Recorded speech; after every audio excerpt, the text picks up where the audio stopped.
At exactly 3:17 a.m., truck driver Jake heard something that made his blood freeze. His own voice coming through the CB radio, screaming for help from a location he'd never been to.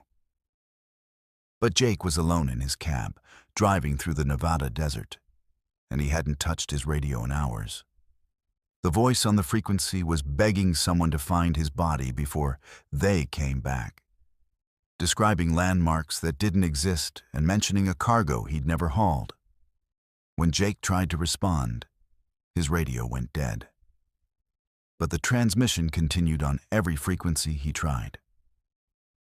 3 days later, police found an abandoned truck matching Jake's description at the exact coordinates his other voice had given. But Jake was still driving, still alive, still hearing his own desperate pleas echoing through the static every night at 3:17 a.m.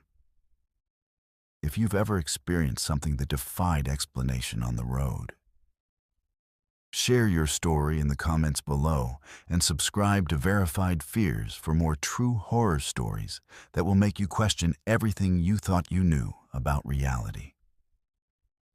At exactly 3:17 a.m., truck driver Jake was cruising down the lonely Nevada desert highway.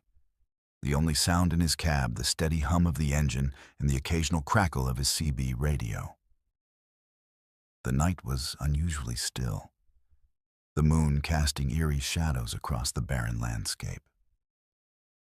Jake had been on the road for hours, his mind drifting between exhaustion and the hypnotic rhythm of the road. The Nevada desert stretched endlessly in all directions. A vast expanse of nothingness, punctuated only by the occasional Joshua tree or abandoned gas station. Jake had driven this route countless times over his 15-year career as a long-haul trucker. But tonight felt different. There was an oppressive weight in the air, a sense of anticipation that made the hair on the back of his neck stand on end. His cargo hold was filled with electronics, bound for Los Angeles, a routine run that should have been completed without incident. Jake prided himself on his professionalism and punctuality, never missing a delivery deadline and always maintaining his equipment in pristine condition. His rig was his livelihood, his home away from home, and he treated it with the respect it deserved. The CB radio had been quiet for most of the night, with only the occasional trucker checking in with updates on road conditions or weather reports. Jake preferred the solitude of the late-night drives, finding peace in the rhythmic thrum of the diesel engine and the endless ribbon of asphalt stretching before his headlights. Suddenly, the static on his CB radio shifted, and a voice broke through the silence. It was his own voice, screaming for help, desperate and terrified. Jake's heart pounded as he fumbled with the radio, trying to respond, but the voice continued, describing landmarks he had never seen and a cargo he had never hauled. "Mayday, mayday. This is Jake Morrison on eastbound I-80, mile marker 247. My truck's been hijacked and I'm trapped in the sleeper compartment. They've got some kind of chemical cargo that's leaking. I can smell it burning my lungs. Please, somebody help me before they come back." Jake's hands trembled as he reached for the microphone. Mile marker 247 was still 50 miles ahead of his current position, and he was hauling electronics, not chemicals. The voice was unmistakably his own. The same slight rasp from years of smoking, the same Midwest accent he'd never been able to shake despite living in Nevada for over a decade. "This is Jake Morrison." He spoke into the microphone, his voice shaking. "I'm hearing my own transmission, but I'm not in distress. Repeat, I am not in distress." The radio crackled with static, but his other voice continued as if he hadn't spoken at all. "The men who took my truck, they're not human. I saw their faces when they thought I was unconscious. Their eyes were black, completely black, and their skin looked like it was melting, They keep talking about a harvest, about collecting something from the cargo. God help me, I think they're coming back. Jake pulled over to the shoulder, his entire body shaking. He checked his mirrors, scanning the empty desert for any sign of another vehicle. Nothing. The highway stretched empty in both directions, illuminated only by his truck's running lights and the pale moonlight.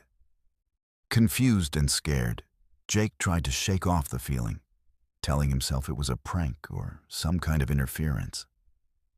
But the voice persisted, begging someone to find his body before they came back. The details were impossibly specific. Descriptions of a rest stop with a broken neon sign shaped like a cactus, a water tower painted with faded advertisements for a long-defunct motor oil company, and a mile marker that had been vandalized with strange symbols. "Listen to me, whoever's out there," his other voice pleaded through the static. "Don't trust the dispatcher. Olivia's been replaced. The real Olivia had a scar on her left hand from a childhood accident. This one doesn't. They're infiltrating the trucking companies, using our routes for something terrible. The cargo manifests are all lies. We're not hauling what we think we're hauling." Jake's blood ran cold. Olivia was indeed his dispatcher, and she did have a scar on her left hand from a childhood accident involving a broken bottle. He'd noticed it during his last visit to the depot. But how could his other voice know such intimate details about people in his life? The transmission cut out abruptly, leaving Jake in a suffocating silence. He sat in his cab for nearly an hour, waiting for the voice to return, but heard only the normal chatter of other truckers discussing weather conditions and fuel prices. None of them seemed to have heard the distressing transmission that had shaken Jake to his core. Eventually, Jake forced himself to continue driving, but sleep was impossible. Every shadow seemed to hide potential threats. Every oncoming vehicle could be the mysterious hijackers his other voice had described. He drove through the night in a state of hypervigilance, constantly checking his mirrors and scanning the horizon for any sign of danger. Over the next few days, Jake's life spiraled into a nightmare. He contacted the Nevada State Police to report the strange transmission, but they found no record of any distress calls or missing truckers matching his description. The dispatcher insisted that all drivers in their fleet were accounted for and that no cargo had been reported stolen or hijacked. But Jake couldn't shake the feeling that something was terribly wrong. He began researching the landmarks his other voice had described, using truck stop computers and his smartphone to search for images of rest stops with cactus-shaped neon signs and water towers with vintage advertisements. To his horror, he found them. Real locations scattered across the southwestern United States, places he had never visited but could describe in perfect detail, thanks to his other voice's desperate transmissions. The most disturbing discovery came when Jake drove to mile marker 247 on eastbound Interstate 80. Police found an abandoned truck matching his description at the exact coordinates his other self had given. But the vehicle identification number didn't match any truck in the system. The cargo hold was empty, except for strange chemical burns on the metal floor and walls, as if something corrosive had been stored there. Yet Jake was still alive, still driving, still haunted by the voice that echoed through the static every night at 3:17 a.m. The transmissions became more frequent and more detailed, painting a picture of a parallel existence where Jake had fallen victim to forces beyond his understanding. "They're using the trucks to transport something that shouldn't exist," his other voice explained during one particularly clear transmission. "The cargo looks normal on the manifests, but it's alive. It moves when you're not looking directly at it. It whispers in languages that hurt your brain to hear, and it's changing the drivers one by one." Jake began to notice changes in his fellow truckers. Drivers he had known for years seemed different. Their eyes held a distant, glassy quality, and they spoke in monotone voices about their routes and cargo. When he tried to engage them in normal conversation about their families or hobbies, they would stare at him blankly before excusing themselves. The paranoia consumed him. Jake started avoiding truck stops and rest areas, preferring to sleep in his cab at remote locations where he could see anyone approaching from miles away. He installed additional locks on his doors and began carrying a baseball bat within easy reach. His sleep became fitful and interrupted, plagued by nightmares of faceless men with melting skin and black eyes. As the story unfolds, Jake encounters strange phenomena on the road. Unexplained lights hovering over the highway that followed his truck for miles before disappearing. Shadowy figures standing motionless beside the road who turn to watch him pass, and a growing sense of being watched by unseen observers. His sanity begins to fray as he tries to uncover the truth behind the mysterious transmission and the dark forces that seem to be closing in on him. The breaking point came when Jake received a call from his dispatcher, Olivia, asking him to pick up an urgent cargo shipment from a warehouse he had never heard of. The address led him to an industrial complex on the outskirts of Las Vegas, a sprawling facility surrounded by high fences and security cameras. The cargo manifest listed the contents as medical supplies. But when Jake arrived at the loading dock, the workers moved with the same glassy-eyed efficiency he had noticed in other truckers. The cargo containers were sealed with locks that seemed to pulse with their own internal light. And Jake could swear he heard something moving inside them as they were loaded onto his trailer. The workers refused to make eye contact and communicated only through hand signals and grunts. When Jake tried to inspect the manifest more closely, one of the workers grabbed his wrist with inhuman strength, leaving bruises that lasted for weeks.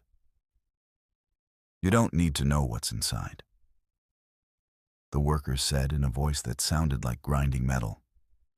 "Just drive to the destination and don't stop for anything. Don't open the cargo hold. Don't listen to the radio.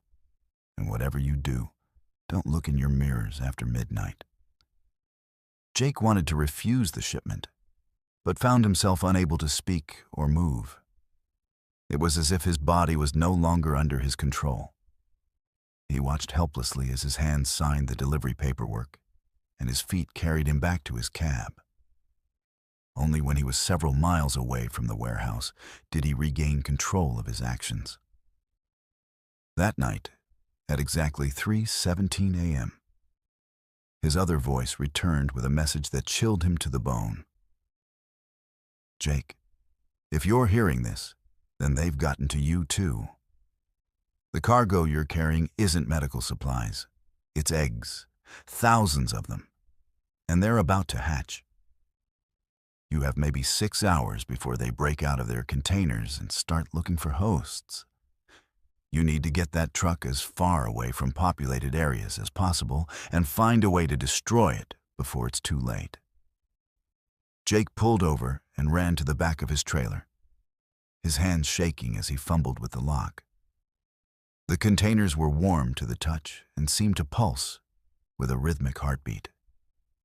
Through the metal walls, he could hear a wet, sliding sound, like something large moving through thick liquid. "Don't open them," his other voice screamed through the radio. "If you open them now, they'll imprint on you. You'll become their first host, and they'll use your body to spread to others.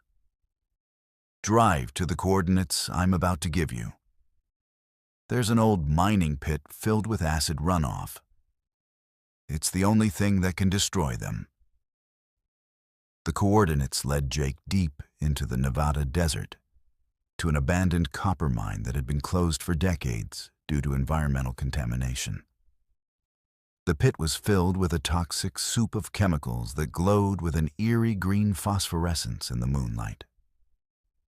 Jake backed his trailer to the edge of the pit and began the process of unhitching it, his hands working frantically as strange sounds emanated from the cargo containers. Just as he released the final coupling, the containers burst open with a sound like breaking glass. What emerged defied description. Writhing masses of translucent flesh covered in rows of needle-sharp teeth, moving with a fluid grace that suggested intelligence far beyond anything terrestrial. They immediately began searching for Jake, their movements becoming more coordinated as they communicated through subsonic vibrations that made his bones ache. Jake dove into his cab and gunned the engine, watching in his mirrors as the trailer and its horrible cargo tumbled into the acid pit. The creature's death screams were audible even over the roar of his diesel engine, a sound like 1,000 voices crying out in unison. The pit bubbled and hissed as the acid consumed the alien spawn, sending up clouds of toxic vapor that glowed against the night sky. But Jake's relief was short-lived. As he drove away from the mining pit, his radio crackled to life once more. "You did well, Jake," his other voice said. But now it sounded different, colder, more mechanical. But that was just the first shipment. There are dozens more trucks out there carrying the same cargo to cities across the country. And now that you've proven yourself capable of handling the truth, you're going to help us stop them. The story delves into themes of identity, fate, and the thin veil between reality and nightmare, culminating in Jake's realization that he may not be the original Jake Morrison at all, but rather a copy created by the same forces that had replaced his dispatcher and fellow truckers.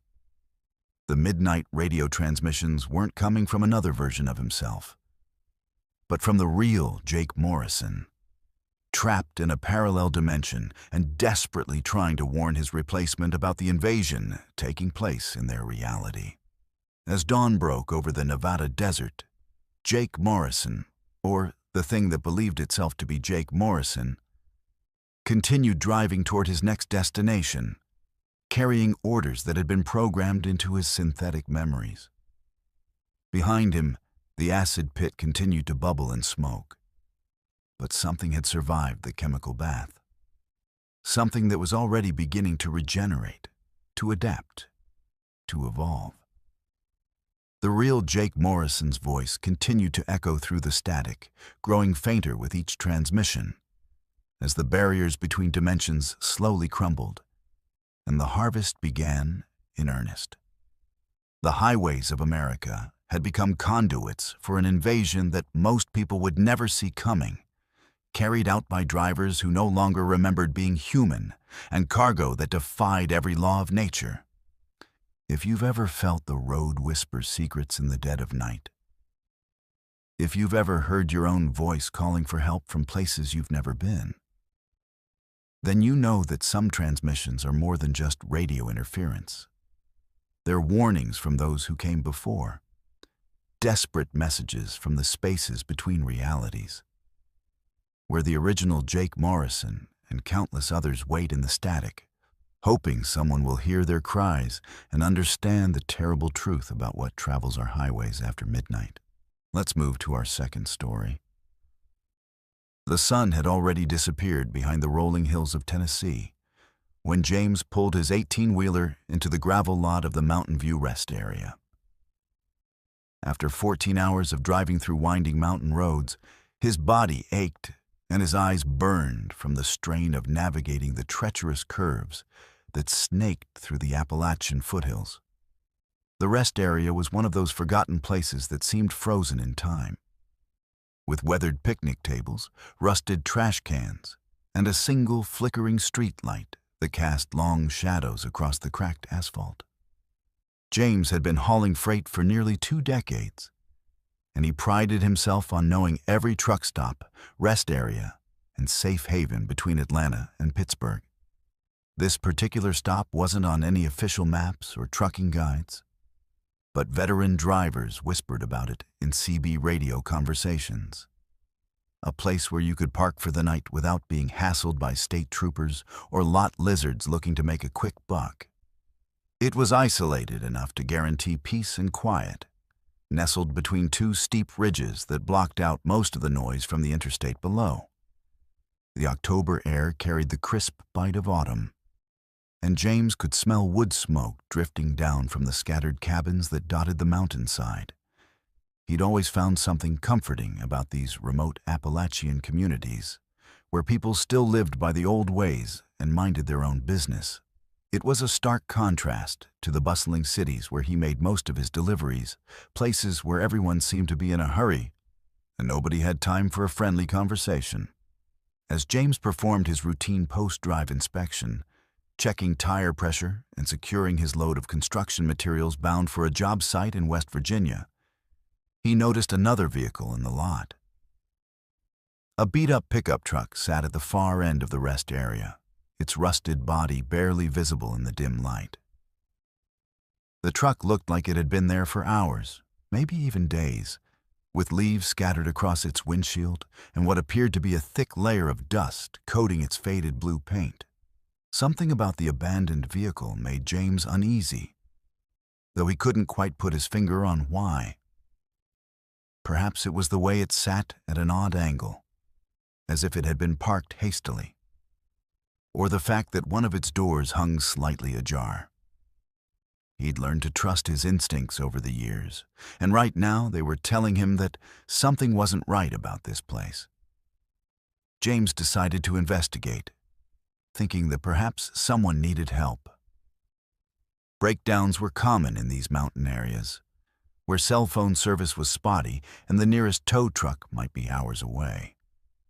He'd helped stranded motorists countless times over the years, and it was an unwritten code among truckers to lend assistance when possible. The trucking community was like a brotherhood, bound together by the shared experiences of life on the road and the understanding that today's good deed might be tomorrow's lifeline. As he approached the pickup truck, James called out, "Hello? Anyone need help?" His voice echoed off the surrounding hills, but received no response. The silence was unsettling, broken only by the distant hum of traffic on the interstate and the occasional rustle of leaves in the evening breeze. The truck's interior was empty, but James noticed dark stains on the driver's seat that looked suspiciously like dried blood. A chill ran down his spine as he backed away from the vehicle, his eyes scanning the tree line for any sign of movement. The shadows seemed deeper now, and every rustle of leaves made him jump. James had seen enough crime scenes during his years on the road to recognize the signs of violence, and everything about this abandoned truck screamed danger. That's when he saw the man. Standing at the edge of the parking lot, barely visible in the dim light cast by the flickering street lamp, was a figure that seemed to have materialized from the darkness itself. The man was tall and gaunt, wearing what appeared to be dirty coveralls that hung loosely on his skeletal frame. His hair was long and unkempt, hanging in greasy strands around a face that James couldn't quite make out in the shadows. But what caught James's attention immediately was what the man held in his right hand. A large pipe wrench, easily 2 feet long, that gleamed dully in the pale light. The tool looked heavy and well used, with dark stains along its metal surface that James didn't want to think about too closely. The man wasn't moving, just standing there like a scarecrow. But his eyes, even from this distance, James could feel them boring into him with an intensity that made his skin crawl. There was something fundamentally wrong about the way the figure stood, too still, too patient, like a predator waiting for the perfect moment to strike. James's first instinct was to offer help, thinking perhaps the man was the owner of the abandoned truck and needed assistance. "Hey there," he called out, trying to keep his voice steady and friendly. You having car trouble? I might be able to help." The man didn't respond, didn't even acknowledge that James had spoken. He just continued to stare with those cold, dead eyes that seemed to reflect the streetlight like an animal's. The silence stretched on for what felt like an eternity, broken only by the sound of James's own heartbeat thundering in his ears. Something deep in James's gut told him to get back to his truck immediately. This wasn't a stranded motorist in need of assistance. This was something else entirely, something dangerous and unpredictable. He'd heard stories from other truckers about encounters with unstable individuals at remote rest stops, people who lived on the fringes of society and preyed on unsuspecting travelers. "Okay, well, if you don't need help, I'll just be heading back to my truck," James said, taking a slow step backward while keeping his eyes on the motionless figure. He didn't want to turn his back on the man, but he also didn't want to make any sudden movements that might provoke an attack. That's when the man moved. Without warning, the figure suddenly lunged forward with a speed that seemed impossible for someone of his apparent age and condition. The pipe wrench was raised above his head, like a medieval war hammer, and a sound escaped his throat that was part scream, part animal growl. His face, now visible in the light, was a mask of pure rage and madness, with wild eyes and bared teeth that looked more like fangs than human dental work.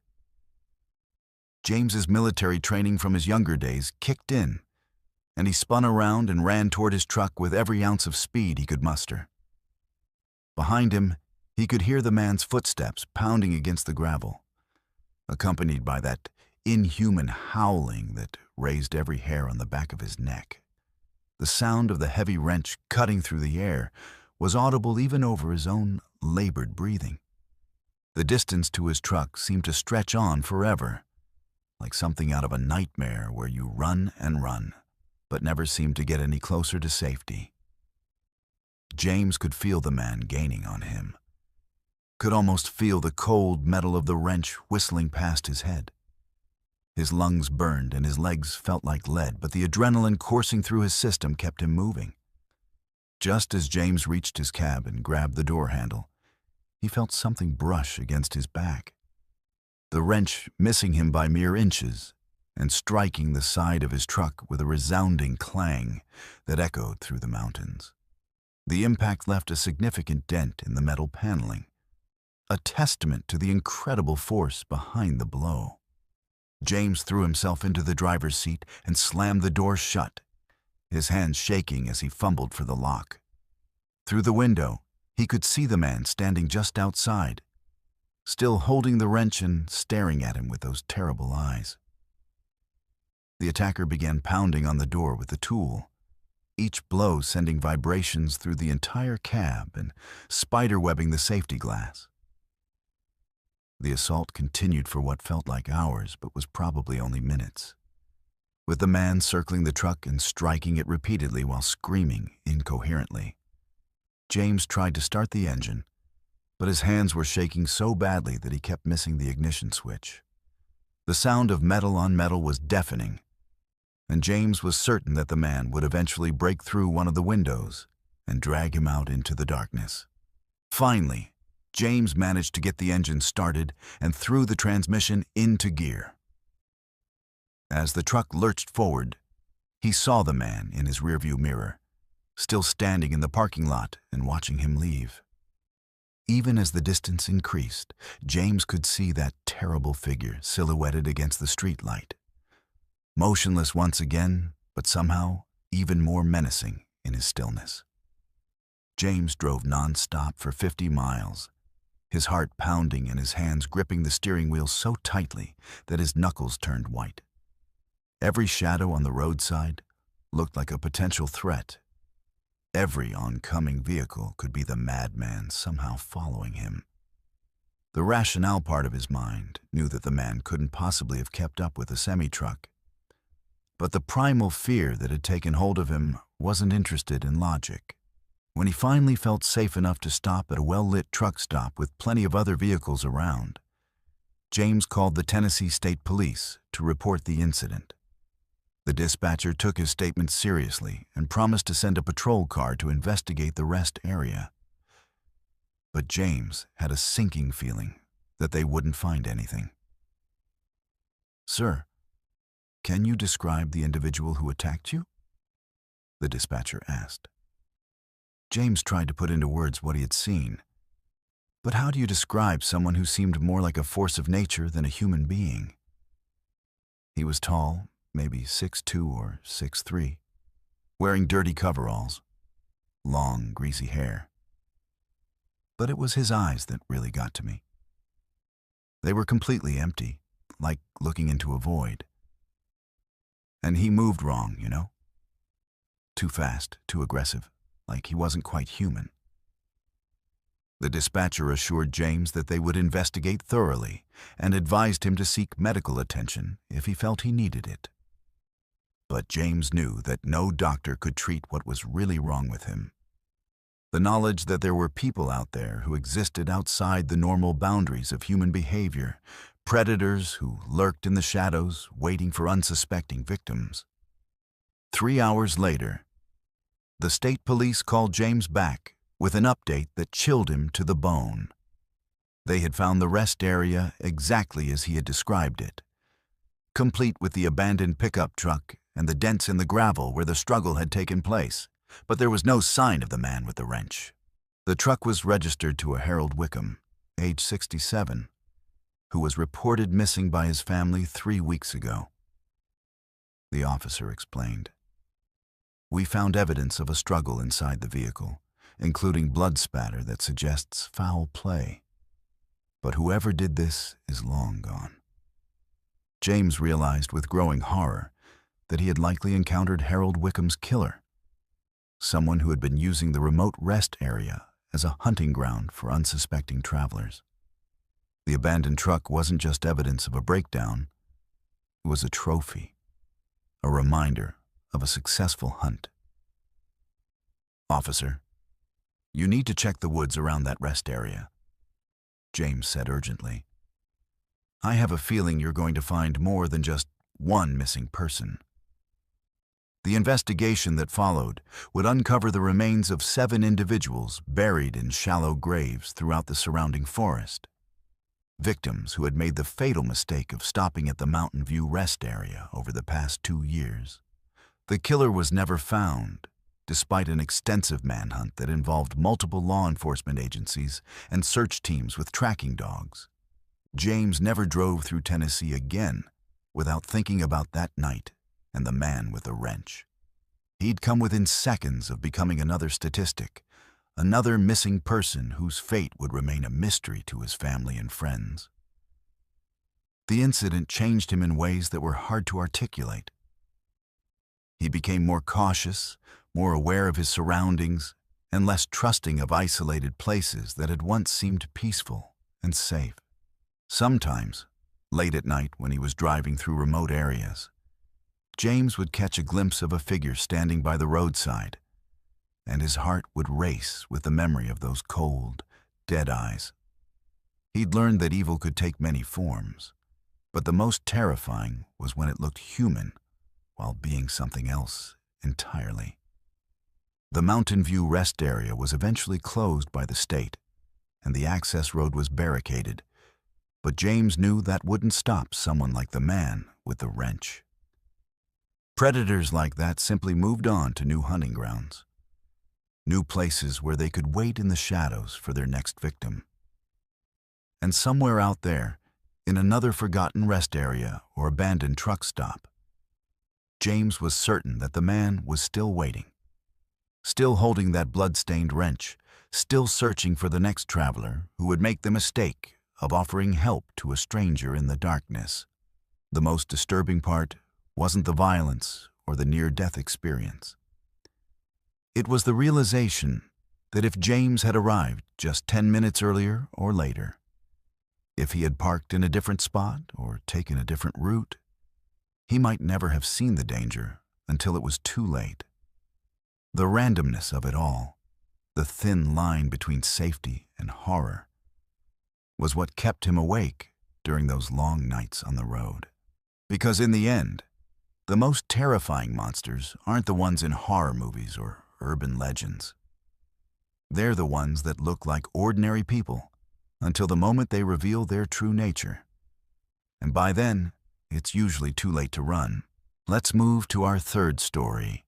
The fog rolled in thick that November night as Danny pulled his rig into the Moonlight Truck Plaza just outside of Bakersfield, California.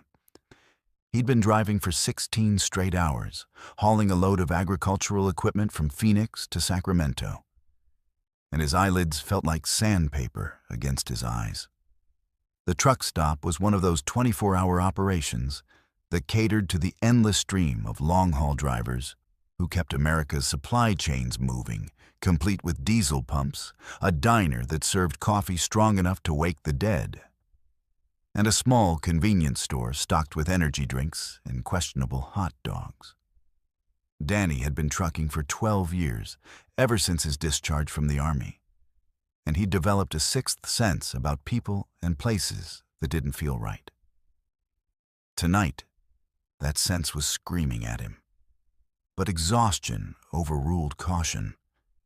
Federal regulations mandated rest periods, and he was already pushing the legal limits of his driving time. One more violation would cost him his commercial license, and at 43 years old with 2 kids in college, he couldn't afford to lose his livelihood. The truck plaza was busier than usual for a Tuesday night, with at least a dozen big rigs scattered across the parking lot like sleeping giants. Danny found a spot near the back, away from the main building but close enough to the security lights to feel relatively safe. He'd learned over the years that the best parking spots were the ones that offered multiple escape routes while maintaining good visibility of the surrounding area. As he shut down his engine and began his post-trip inspection, Danny noticed 2 figures standing near the edge of the parking lot, partially hidden in the shadows cast by a broken streetlight. At first glance, they appeared to be having a conversation, but something about their body language struck him as odd. They stood too close together, their movements too synchronized, like dancers performing a choreographed routine. The first figure was a man in his 60s, wearing a stained mechanic's jumpsuit that had seen better days. His gray hair was slicked back with what looked like motor oil.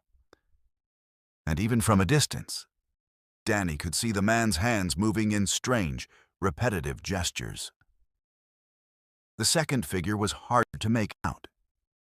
Shorter, wearing what appeared to be a long coat or dress that hung loosely on a skeletal frame. Danny tried to ignore them, focusing instead on checking his trailer connections and securing his load. But as he worked, he became increasingly aware that the 2 figures were watching him. Every time he glanced in their direction, they seemed to have moved slightly closer, though he never actually saw them walking. It was like they were drifting across the asphalt, defying the normal laws of movement and physics. The temperature had dropped significantly since sunset, and Danny's breath formed small clouds in the cold air as he finished his inspection. He was looking forward to climbing into his sleeper compartment and getting some much-needed rest before the final push to Sacramento in the morning. But as he walked around to the driver's side of his cab, he noticed something that made his blood run cold. Someone had been rubbing something on the side of his trailer. The substance looked like grease or oil, but it had an iridescent quality that seemed to shift and shimmer in the artificial light. The marks formed a pattern that hurt Danny's eyes to look at directly. Geometric shapes that seemed to fold in on themselves, creating optical illusions that made his head spin. The smell was indescribable, like rotting meat mixed with ozone, and something else that reminded him of his grandmother's basement after it flooded. "Hey!" Danny hollered at the 2 figures, his voice echoing across the parking lot. "What the hell are you doing to my truck?" The man in the jumpsuit looked up and smiled, revealing teeth that were far too white and far too sharp for any human mouth. Without breaking eye contact, he began walking toward Danny with a gait that was somehow both casual and predatory. His companion followed, and as she moved into the light, Danny saw that what he had mistaken for a coat was actually her skin, pale, translucent flesh that hung in loose folds around her emaciated frame. Danny backed toward his cab, his hand instinctively moving to the pistol he kept in his door panel. He'd never had to draw his weapon in all his years on the road, but he'd always known this day might come. The trucking life exposed you to all kinds of people, and not all of them had good intentions. "Now hold on there, friend," the man called out, his voice carrying an accent that Danny couldn't place. "We're just trying to help you out. Your rig's got some bad energy around it, and we're trying to cleanse it for you." Danny climbed into his cab and locked the door, but he could see both figures approaching in his mirrors. The woman, if that's what she was, had moved around to the passenger side and was now standing on his step, pressing her face against the window. Her breath fogged the glass as she smiled, revealing gums that were black with decay and teeth that looked like they'd been filed to points. The man jumped up on the driver's side step and began licking the window with a tongue that was far too long and covered in what looked like small barbs. His eyes never left Danny's face as he performed this grotesque display, and Danny could hear him making soft, cooing sounds like a dove. "Open up, driver," the woman said, her voice muffled by the glass but still audible. "We just want to talk to you about your cargo. We know what you're really hauling, and we can help you dispose of it properly." Danny's cargo manifest listed agricultural equipment, tractors, plows, and irrigation systems bound for farms in the Central Valley. But as the woman spoke, he began to remember strange details about the loading process that he dismissed at the time. The warehouse workers had been unusually secretive, covering the equipment with tarps and refusing to let him inspect the load. The paperwork had been rushed, and the shipping company had paid him in cash rather than the usual electronic transfer. The truck began to rock as both figures started pounding on the windows with increasing intensity. The woman was using her fists, leaving bloody smears on the glass, while the man had produced what looked like a crowbar from somewhere in his jumpsuit. The sound of metal on glass was deafening in the confined space of the cab, and Danny was certain that they would break through at any moment. "Let us in," the man screamed, his voice rising to an inhuman pitch. "We know you can hear them calling. The cargo is alive, and it wants to come home." As if summoned by his words, Danny began to hear sounds coming from his trailer, scratching, scraping noises like fingernails on metal, accompanied by what sounded like whispered conversations in a language he didn't recognize. The trailer began to sway slightly, as if something large was moving around inside it. Danny fumbled for his keys, his hands shaking so badly that he could barely grip them. The engine turned over on the third try, and he threw the transmission into gear without bothering to warm up the diesel. As the truck lurched forward, he saw the man lose his grip and fall to the asphalt. But the woman managed to hold on, her fingers somehow finding purchase on the smooth metal of the door frame. She rode alongside the cab for nearly a quarter mile, her face pressed against the passenger window and her mouth moving in what looked like a silent chant. Her eyes had turned completely black, and Danny could see his own reflection multiplied dozens of times in their dark depths. Finally, she let go and tumbled into the darkness behind him. But her laughter followed the truck for miles down the highway. Danny drove without stopping until he reached Sacramento, his heart pounding and his shirt soaked with sweat despite the cold night air. When he finally arrived at the delivery site, he was shocked to discover that his trailer was empty. The agricultural equipment that had been loaded in Phoenix was gone, leaving only strange burn marks on the trailer floor and the lingering smell of ozone and decay. The shipping company claimed no knowledge of the missing cargo, and the insurance investigation turned up nothing. The warehouse in Phoenix had been abandoned for months, according to local authorities, and the paperwork Danny had signed bore the names of people who didn't exist. He was left with an empty trailer, a damaged truck, and memories that no one would believe. But the most disturbing part came weeks later, when Danny was watching the evening news and saw a report about a series of disappearances in small farming communities throughout the Central Valley. Entire families had vanished overnight, leaving behind only empty houses and fields that had been stripped bare of all vegetation. The reporter mentioned that witnesses had seen strange lights moving through the affected areas, accompanied by sounds that defied description. Danny knew with absolute certainty that whatever he had been hauling that night was connected to these disappearances.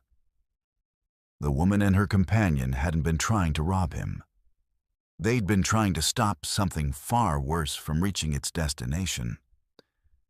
And he had delivered it right into the heart of California's agricultural region, where it could spread and multiply among the isolated farms and rural communities. Sometimes, late at night when he was driving through farming areas, Danny would see lights moving through the fields and hear sounds that reminded him of that terrible night at the Moonlight Truck Plaza. He'd learned to avoid certain routes, certain truck stops, and certain shipping companies that paid too well for jobs that seemed too simple, because he knew now that not all cargo was what it appeared to be, and not all deliveries were meant for human recipients. Some loads were destined for things that lived in the spaces between our world and others, creatures that used the trucking industry's vast network to spread their influence across the continent.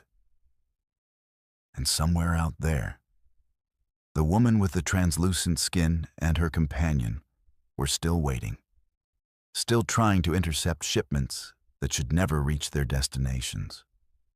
They were the last line of defense against an invasion that most people would never see coming, fighting a war that would never make the evening news. Danny never took another cash job after that night, and he always inspected his cargo personally before leaving the loading dock.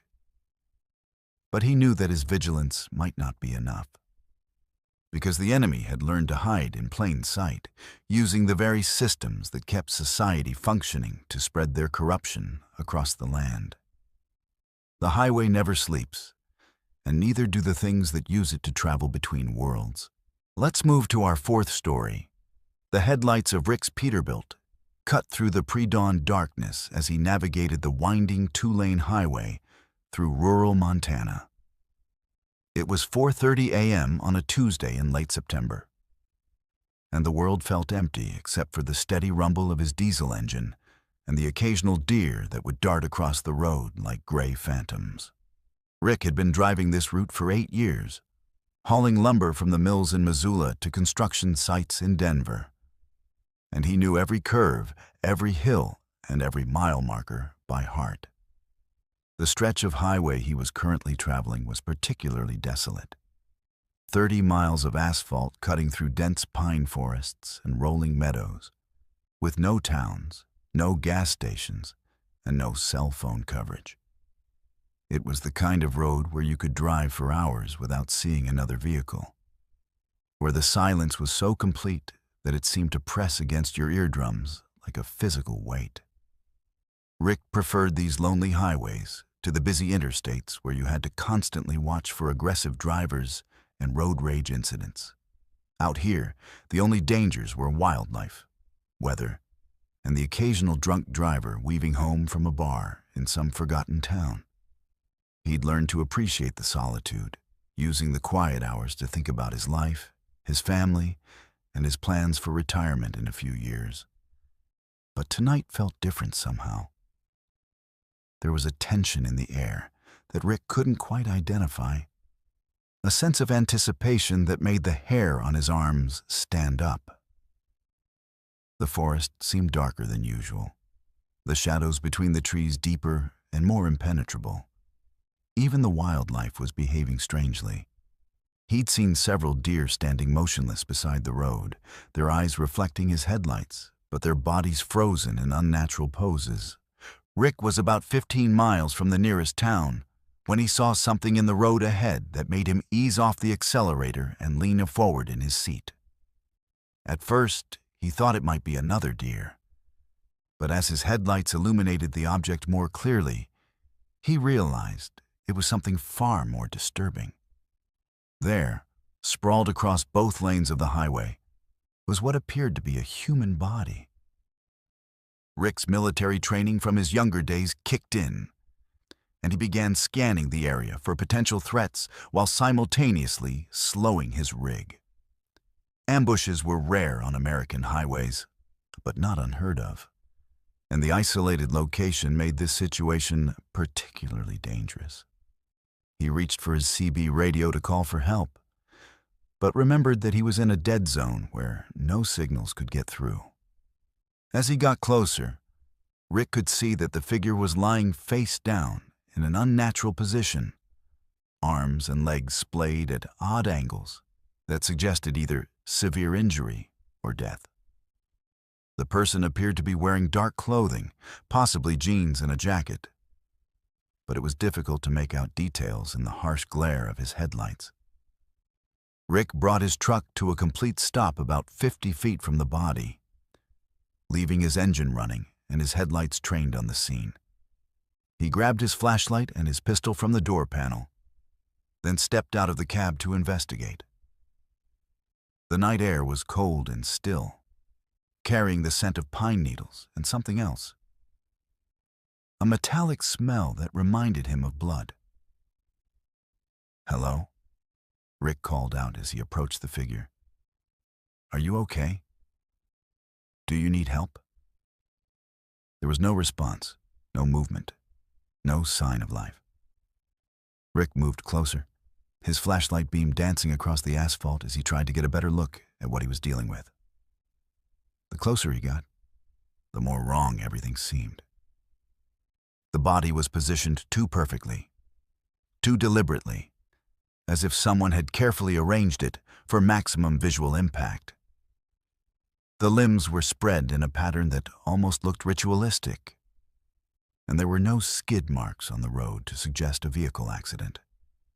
Most disturbing of all, Rick couldn't see any blood, despite the fact that the person appeared to have suffered massive trauma. When Rick was about 10 feet away, he stopped and played his flashlight beam over the entire scene, trying to process what he was seeing. The figure was definitely human, but something about the proportions seemed off. The torso was too long, the limbs too thin, and the head was positioned at an angle that should have been impossible for a living person. That's when he noticed the smell. It wasn't blood after all, but something far worse, the sickly, sweet odor of advanced decomposition mixed with chemicals that burned his nostrils and made his eyes water. The body had been there for days, maybe weeks, but somehow it looked fresh, as if death had occurred only hours ago. Rick backed away from the scene, his instincts screaming that this was a trap of some kind. He'd heard stories from other truckers about bodies being used as bait to stop vehicles, allowing criminals to rob or carjack unsuspecting drivers. But this felt different, more calculated, more sinister than a simple highway robbery. As he retreated toward his truck, Rick heard a sound that made his blood freeze. A wet, sliding noise like something large moving across the asphalt. He spun around, his flashlight beam sweeping across the road. But the body was exactly where he'd left it. The sound came again, closer this time, accompanied by what sounded like labored breathing. Rick ran back to his cab and climbed inside, locking the doors and grabbing his CB radio. Even though he knew he was in a dead zone, he tried calling for help anyway, broadcasting on the emergency channel and hoping that someone, somewhere, might pick up his signal. Mayday, Mayday. This is eastbound on Highway 200 mile marker 47. I've got a possible fatality in the roadway and I need immediate assistance. There's something wrong here. Something really wrong. The radio crackled with static, but no response came through. Rick was completely alone with whatever was happening outside his truck. He looked back at the body and saw something that made him question his sanity. The figure was moving, not like a living person trying to get up, but like something being dragged or manipulated by an unseen force. The limbs twitched and jerked in unnatural ways, and the head began to turn slowly toward his truck. When the face came into view, Rick saw that it wasn't human at all. The features were wrong, too sharp, too angular, with eyes that reflected his headlights like an animal's. The mouth was open in what might have been a scream, revealing rows of needle-sharp teeth that belonged in the mouth of a deep-sea predator, not a human being. The skin had a waxy, artificial quality, as if it were a mask or prosthetic designed to fool observers from a distance. The thing that had been masquerading as a human corpse began to move with increasing coordination, first pushing itself up on its arms, then rising to its feet with a fluid grace that defied the laws of anatomy. It stood nearly 7 feet tall, its limbs elongated and twisted, its head cocked at an impossible angle as it studied Rick's truck with those terrible, glowing eyes. Rick threw his transmission into gear and floored the accelerator, his truck lurching forward as the diesel engine roared to life. In his mirrors, he could see the creature watching him leave, standing motionless in the middle of the highway like a scarecrow. But as the distance increased, Rick realized with growing horror that the thing was following him. It didn't run or walk. It simply appeared closer to his truck with each glance in the mirror, covering impossible distances in the blink of an eye. The creature moved with a stuttering, stop-motion quality, like frames missing from an old film reel. One moment, it would be a quarter-mile behind him. The next, it would be only a few hundred yards away, gaining ground despite the fact that Rick was doing 70 miles per hour. The chase continued for miles, with the creature maintaining its impossible pursuit while Rick pushed his truck to its mechanical limits. The engine temperature gauge climbed dangerously high, and he could smell burning oil and overheated metal, but he didn't dare slow down. Behind him, the thing that had pretended to be a human corpse continued its relentless advance, its glowing eyes never leaving his truck. Just as Rick thought his engine was about to seize, he crested a hill and saw the lights of a small town spread out in the valley below. The sight of civilization gave him hope, and he began laying on his horn and flashing his headlights, trying to wake up anyone who might be able to help him. As soon as his truck crossed the town limits, the creature vanished. Rick pulled into the parking lot of an all-night diner and sat in his cab for nearly an hour, shaking and trying to process what had happened. When he finally worked up the courage to call the local sheriff's department, they sent a deputy to take his statement, but the officer clearly thought Rick was either drunk or suffering from hallucinations brought on by too many hours on the road. "Sir, we get calls like this maybe once or twice a year," the deputy explained patiently. "Long-haul drivers, isolated highways, sleep deprivation. It's a perfect recipe for seeing things that aren't there. Why don't you get some rest and see how you feel in the morning?" But Rick knew what he had seen. and he knew it wasn't a hallucination. The next day, he drove back to mile marker 47 with a state trooper. But they found nothing. No body, no evidence of any kind of disturbance, just empty highway stretching through the forest. The trooper was sympathetic but firm. Sometimes the mind plays tricks on us, especially when we're tired and stressed. There's no shame in it. Happens to the best of us. Rick never drove that stretch of highway again, choosing instead to take a longer route that added 2 hours to his trip, but kept him on busier roads with more traffic and better cell phone coverage. But he couldn't shake the feeling that the creature was still out there, still using the isolated highways to hunt for victims. Over the following months, Rick began researching similar incidents and found a disturbing pattern. Truckers across the country had reported encounters with bodies in the road that turned out to be something else entirely. Things that used human appearance as camouflage to lure unsuspecting drivers into stopping. Most of these reports were dismissed as hallucinations or hoaxes. But Rick knew better. The creatures were real, and they were using America's highway system as their hunting ground. They understood human psychology well enough to know that most people would stop to help what appeared to be an injured person, and they exploited that compassion to get close to their prey.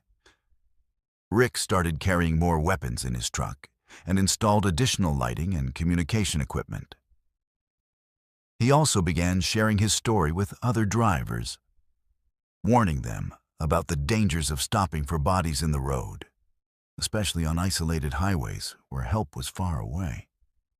Some truckers listened, but most dismissed his warnings as the ravings of a man who'd spent too many years on the road. They couldn't accept that there were things out there that looked human, but weren't. Predators that had learned to mimic our appearance and exploit our instincts for their own dark purposes. But Rick knew the truth, and he carried that knowledge with him every time he climbed into his cab and headed out onto the highway. Somewhere in the darkness between cities, between the safe harbors of civilization, things were waiting that defied explanation and challenged everything we thought we knew about the world. The road was full of dangers that no driving manual could prepare you for, and the most terrifying ones were the ones that looked like they needed help. Let's move to our fifth story. The Wyoming wind howled across the empty plains as Michael guided his Kenworth through the darkness, hauling a load of industrial machinery from Detroit to Seattle. It was nearly 2 a.m. on a moonless Thursday night in February, and the temperature had dropped to 15 below zero. The kind of cold that could kill you in minutes if your truck broke down in the wrong place. The kind of cold that made the metal of your rig contract and groan like a living thing in pain. Michael had been driving professionally for 23 years, and he'd learned to respect the power of winter weather in the mountain states. He kept extra blankets, emergency food, and a satellite phone in his cab, along with enough diesel fuel to run his engine for days if he got stranded. The Wyoming stretch of Interstate 80 was notorious for sudden blizzards that could turn a routine drive into a life-or-death survival situation. But tonight the weather was clear, just brutally cold, with stars scattered across the sky like broken glass. The highway stretched endlessly ahead of his headlights, a ribbon of asphalt cutting through a landscape so desolate it might as well have been the surface of another planet. Michael had driven this route hundreds of times, but the isolation never failed to impress him. Mile after mile of nothing but sagebrush, wind, and the occasional antelope herd moving like ghosts through the darkness. He was about 40 miles east of Laramie when his CB radio crackled to life with a transmission that made him sit up straighter in his seat. The voice was female, young, and filled with terror that cut through the static like a knife. "Please, somebody help me. I'm trapped in a truck at mile marker 235. He's coming back, and I don't think I can hide much longer. If anyone can hear this, please call the police. Please." Michael grabbed his microphone and responded immediately. "This is eastbound on I-80. I copy your transmission. What's your location and what kind of help do you need?" The radio fell silent for several long seconds. Then the woman's voice returned, even more frightened than before. "I don't know exactly where I am. I was hitchhiking and this trucker picked me up. But something's wrong with him. He's not normal. I managed to lock myself in the sleeper compartment, but he knows I'm in here." Michael checked his GPS and saw the mile marker 235 was still 15 miles ahead of his current position. He pressed the accelerator, pushing his truck faster than was safe on the icy highway, while trying to maintain radio contact with the terrified woman. "What's your name, miss?" "I'm Michael, and I'm heading your way right now. Can you describe the truck you're in?" "My name is Sarah," the voice replied, barely audible through the static. "It's a blue Peterbilt with flames painted on the sides. The driver said his name was Carl, but when I looked at his logbook, it had a different name. And his eyes... God. His eyes were completely black. No whites, no pupils, just black." Michael felt a chill that had nothing to do with the Wyoming winter. He'd heard stories from other truckers about drivers who weren't quite right, people who used the anonymity of the highway to prey on vulnerable hitchhikers and stranded motorists. But the detail about the black eyes was something new. Something that suggested this situation was far worse than a simple predator. "Sarah, I need you to stay calm and keep that door locked. I'm going to be there in about 10 minutes, and I'm calling the state police right now." Michael reached for his satellite phone and dialed 911, but the call wouldn't go through. The display showed no signal, which was impossible. Satellite phones were designed to work anywhere on Earth. He tried again with the same result, then switched to his CB radio to call for help from other truckers. "Breaker, this is eastbound I-80 at mile marker 220. I've got a female in distress at marker 235, requesting immediate assistance from any units in the area." The radio crackled with static, but no response came through.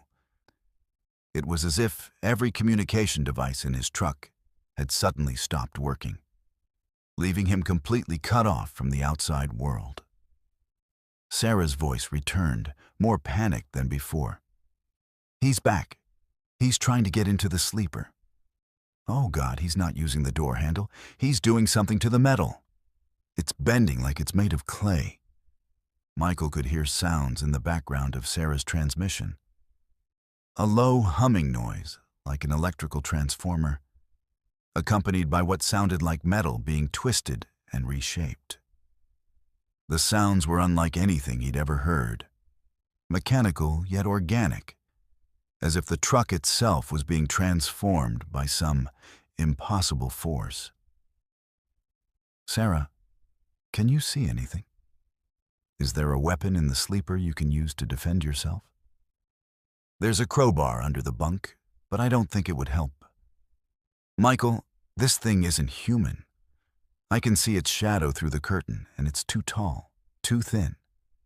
And the smell. It smells like burning copper and rotting meat." Michael crested a hill and saw lights ahead. A truck parked on the shoulder of the highway, with its hazard lights flashing. As he got closer, he could see that it matched Sarah's description. A blue Peterbilt with flame decals, sitting at an odd angle as if it had been abandoned in a hurry. But something was wrong with the truck's appearance. The metal seemed to be moving, rippling like water, and the flames painted on the sides appeared to be actually burning, casting flickering shadows across the snow-covered ground. The trailer behind the cab was swaying back and forth, despite the fact that there was no wind strong enough to move a loaded semi-trailer. Michael pulled his truck to a stop about 100 yards away and grabbed his shotgun from behind his seat. He'd never had to use it in all his years on the road, but he'd always known this day might come. The trucking life exposed you to all kinds of dangers, and some of them couldn't be handled with words or common sense. "Sarah, I'm here. I can see the truck.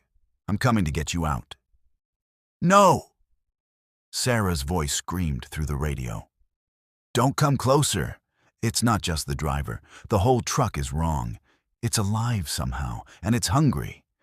I can feel it trying to get inside my head, trying to make me open the door." As Michael watched, the blue Peterbilt began to change more dramatically. The cab stretched and elongated, taking on an organic quality that made his stomach turn. What had appeared to be chrome exhaust stacks were now writhing like tentacles, and the windshield had become a cluster of black eyes that reflected his headlights with malevolent intelligence.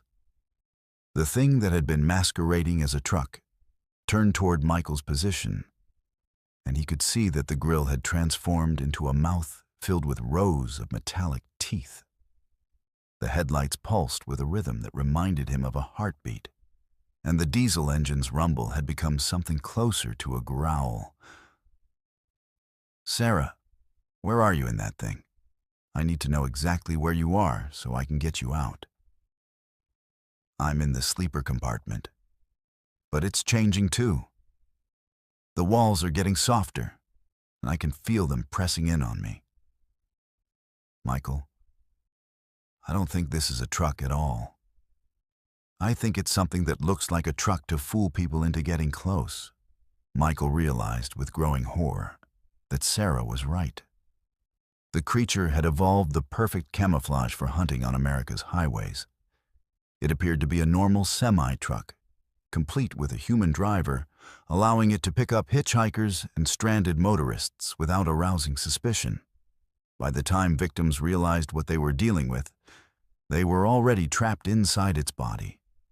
The creature began moving toward Michael's truck, not rolling on wheels but flowing across the asphalt like a massive slug. Its transformation was accelerating, with more tentacles emerging from what had been the trailer, and bioluminescent patterns appearing along its sides like the markings of a deep-sea predator. Michael threw his truck into reverse and began backing away. But the creature was faster than it looked. Tentacles shot out from its body, wrapping around his front bumper and trying to drag him closer to that terrible mouth. He could hear Sarah screaming through the radio as the creature's digestive processes began to work on the sleeper compartment where she was trapped. "Michael, help me. It's dissolving the walls. I can see outside, but everything looks wrong, like I'm inside a stomach." Michael floored the accelerator, his truck's engine straining against the creature's grip. The tentacles stretched and elongated, but finally snapped under the stress, allowing him to break free. In his mirrors, he could see the creature writhing in what might have been pain or rage. Its disguise completely abandoned as it revealed its true form. The thing was enormous, easily the size of a city bus, with a body that seemed to be part machine and part organic tissue. Cables and wires hung from its underside like intestines, sparking and twitching with electrical current. Its surface was covered in what looked like license plates from dozens of different states, trophies from previous victims who had made the fatal mistake of accepting a ride. Michael drove for 20 miles before his communication equipment started working again, and he immediately called 911 to report what he had witnessed. The dispatcher was skeptical, but agreed to send a patrol car to investigate the location where he'd encountered the creature. When the state police arrived at mile marker 235, they found nothing. No truck, no evidence of any kind of disturbance, just empty highway stretching through the Wyoming wilderness. The official report listed Michael's call as a possible hallucination brought on by fatigue and isolation. But Michael knew what he had seen, and he knew that Sarah was still out there somewhere, trapped inside a creature that used the highway system as its hunting ground. He began researching similar incidents and found a disturbing pattern of missing hitchhikers and unexplained disappearances along major trucking routes. The creature was still out there, still hunting, still perfecting its disguise. It had learned to mimic not just the appearance of a truck, but the behavior patterns of professional drivers, complete with CB radio chatter and proper documentation. Most victims never realized they were in danger until it was too late to escape. Michael started carrying more weapons and warning other truckers about the dangers of picking up hitchhikers, especially on isolated stretches of highway where help was far away. But he knew that his warnings would only do so much good. The creature was intelligent, adaptable, and patient. It could wait years between hunts, perfecting its camouflage and studying human behavior. Somewhere on America's highways, a truck that isn't really a truck continues to prowl the darkness, searching for its next victim. And inside its body, the voices of previous prey echo through the static, calling for help that will never come, warning travelers about the dangers that lurk beneath the surface of our everyday world. The highway never sleeps, and neither do the things that hunt along its endless miles. Let's move to our sixth story. The gas station's neon sign flickered erratically in the pre-dawn darkness, casting intermittent red and blue shadows across the cracked asphalt of the parking lot. Tommy pulled his Freightliner into the diesel bay at Murphy's Last Stop, a rundown truck stop on the outskirts of nowhere, Nevada, where the desert stretched endlessly in all directions like a sea of sand and sagebrush. The digital clock on his dashboard read 3:47 a.m., and he'd been driving for 11 straight hours, hauling a load of electronics from Los Angeles to Salt Lake City. Murphy's Last Stop was exactly the kind of place its name suggested. A final opportunity for fuel, food, and rest before venturing into the most desolate stretch of highway in the American West. The building itself looked like it had been constructed in the 1960s and hadn't been updated since, with faded paint, rusted metal siding, and windows so dirty they were nearly opaque. But it was open 24 hours, the diesel was cheap, and the coffee was strong enough to keep a dead man awake. Tommy had been trucking for 15 years, ever since his discharge from the Marines, and he'd learned to appreciate these forgotten outposts of civilization. They were staffed by people who understood the trucking life, who knew that drivers needed more than just fuel. They needed a friendly face, a hot meal, and sometimes just someone to talk to during the long, lonely hours of the night.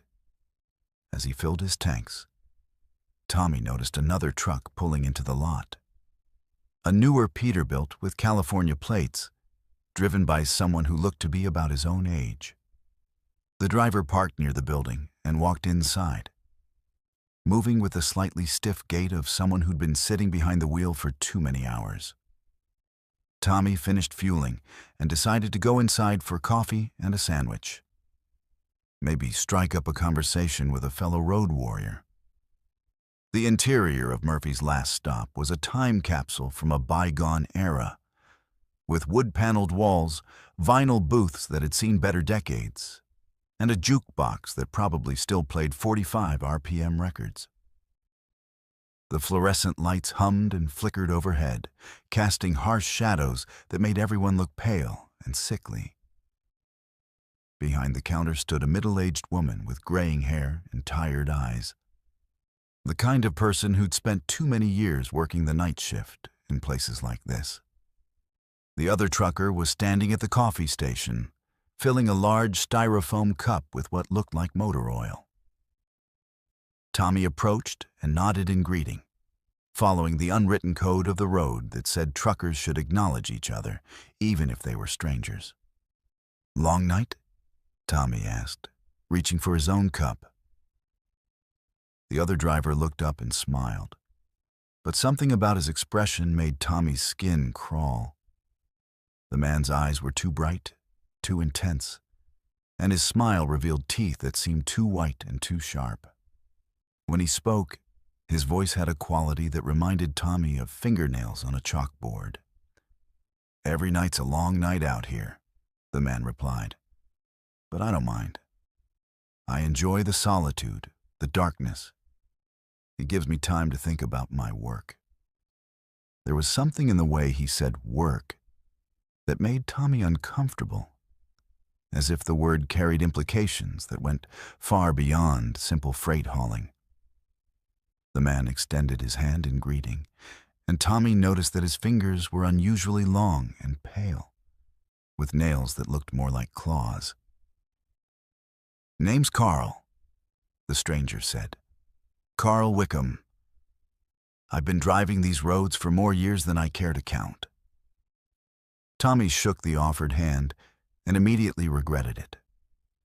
Carl's skin was ice cold, despite the warm interior of the truck stop, and his grip was uncomfortably strong. More disturbing was the texture. The man's palm felt rough and scaly, like the hide of some reptilian creature. "Tommy Morrison," he replied, pulling his hand back as quickly as politeness would allow. "I'm heading up to Salt Lake. You?"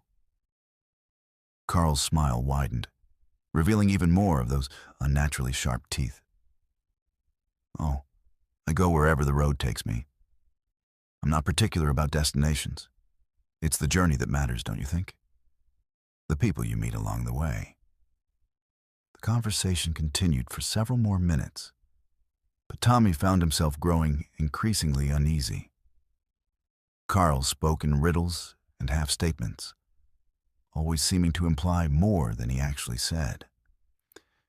He mentioned having cargo that required special handling and talked about making deliveries to people who were very particular about their requirements. When Tommy asked what kind of freight Carl hauled, the man's eyes took on a predatory gleam. "Let's just say I transport things that most people wouldn't want to know about. Specialized items for specialized clients. The kind of work that pays very well if you have the stomach for it." Tommy excused himself and walked to the counter to pay for his coffee, but he could feel Carl's eyes following him across the room.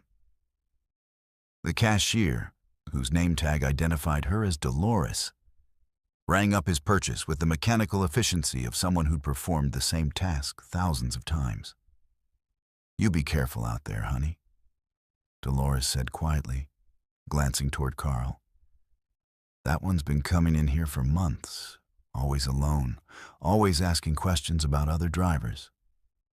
Something ain't right about him."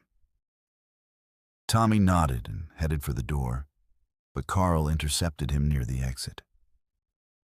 "Hey, Tommy, I was thinking, we're both heading north and the road can get pretty lonely. Why don't we convoy for a while? Keep each other company on the CB."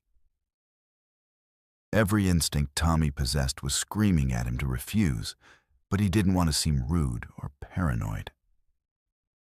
"Sure, I guess that would be okay. I'm on Channel 19. Carl's smile became even more unsettling. "Perfect. I'll be right behind you, watching your back. You never know what kind of dangers you might encounter out there in the dark." Tommy left the truck stop with a sense of dread that he couldn't shake. As he performed his pre-trip inspection, he noticed Carl watching him from across the parking lot, standing motionless beside his Peterbilt like a scarecrow. The man's truck looked normal enough from a distance, but there was something about it that seemed wrong. The proportions were slightly off, and the chrome seemed to gleam with an unnatural brightness in the artificial light. Tommy climbed into his cab and started his engine, eager to get back on the road and put some distance between himself and the strange trucker. But as he pulled out of the parking lot, he saw Carl's headlights appear in his mirrors, following at a distance that was close enough to be threatening but far enough away to seem coincidental. The CB radio crackled to life as Tommy merged onto the highway. "Hey there, Tommy boy. This is your new road buddy, Carl. Beautiful night for driving, isn't it? So peaceful, so quiet. Perfect for getting to know each other better." Tommy keyed his microphone reluctantly. "Yeah, it's a nice night. Good visibility, light traffic." "Oh, I love light traffic," Carl's voice replied, carrying an undertone that made Tommy's blood run cold. Fewer witnesses, fewer complications. Just two truckers alone on the highway, sharing stories and experiences. The conversation continued for the next hour, with Carl asking increasingly personal questions about Tommy's family, his home address, his usual routes and schedules. Tommy tried to keep his responses vague, but Carl was persistent, always probing for more details, more information that could be used for unknown purposes. "You know, Tommy, I've been thinking about expanding my business operations. I'm always looking for new partners, people who understand the value of discretion. The kind of work I do requires a special type of person. Someone who can keep secrets. Someone who won't ask too many questions about the cargo." Tommy's unease was growing by the mile.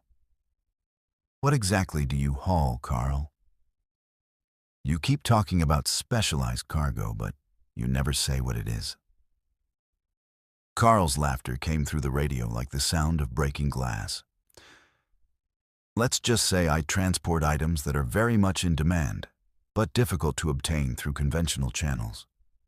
Rare specimens, you might say. Things that most people have never seen and hopefully never will." The highway stretched ahead through the Nevada desert, empty and desolate under a canopy of stars.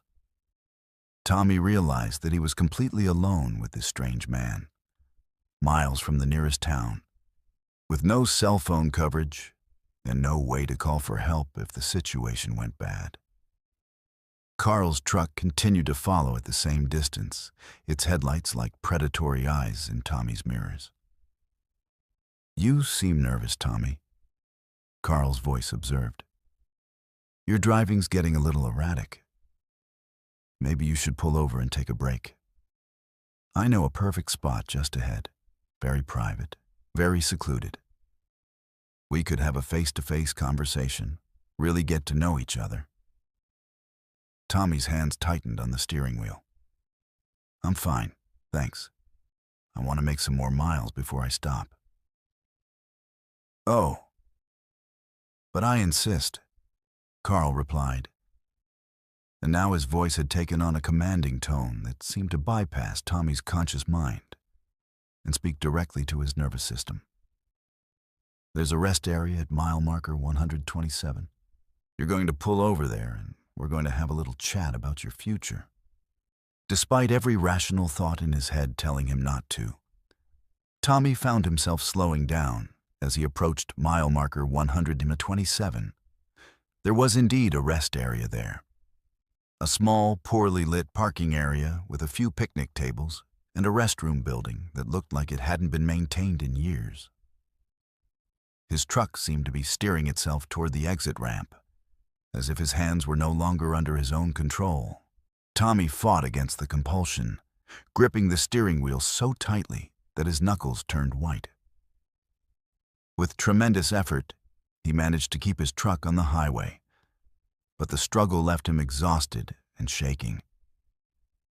Behind him, Carl's truck had moved closer, and Tommy could see that the other driver was no longer alone in his cab.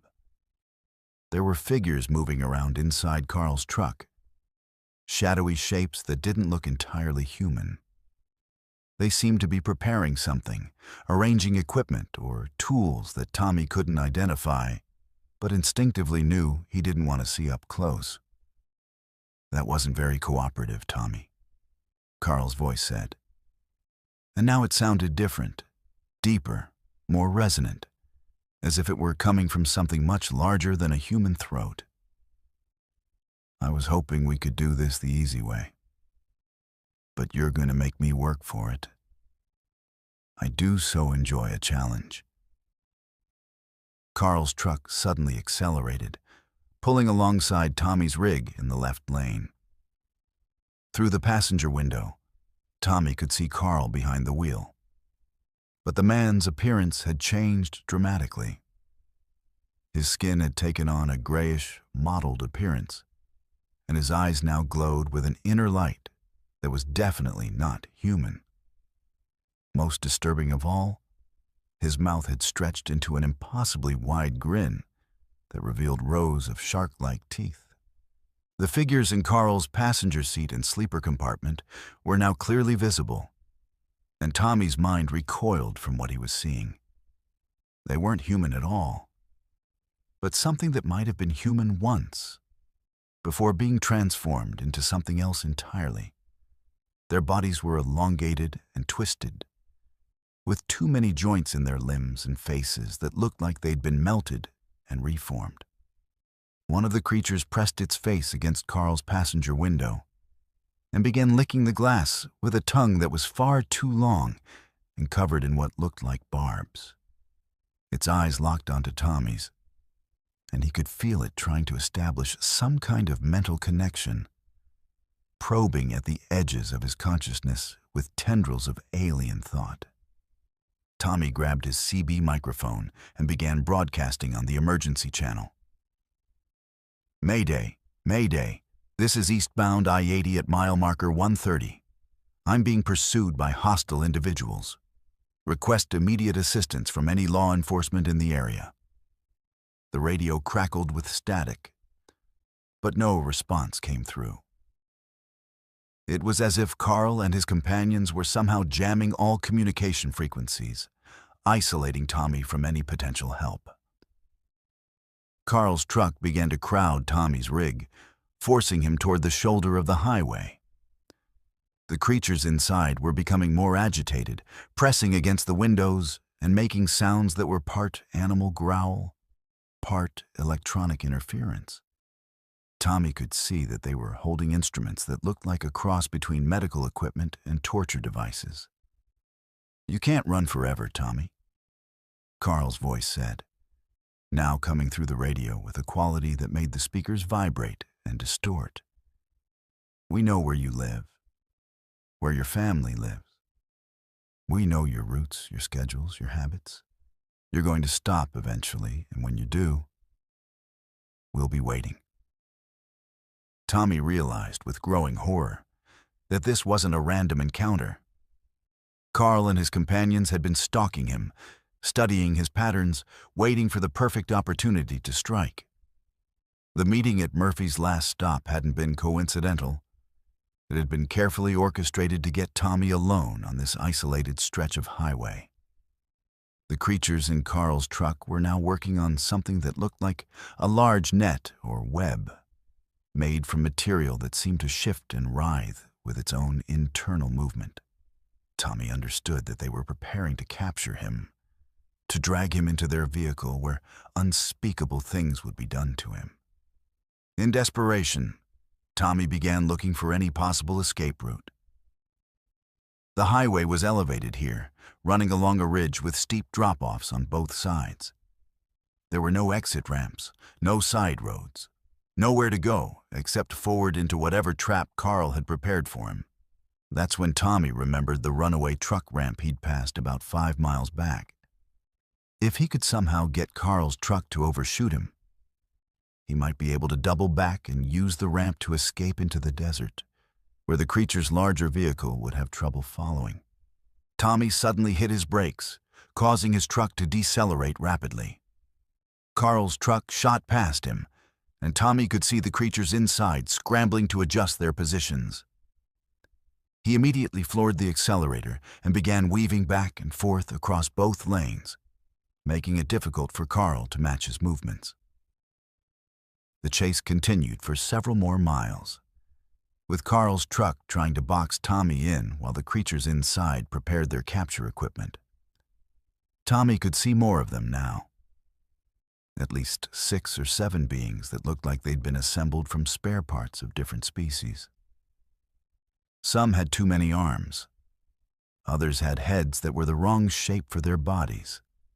And all of them moved with a fluid, boneless quality that suggested their anatomy was fundamentally different from anything terrestrial.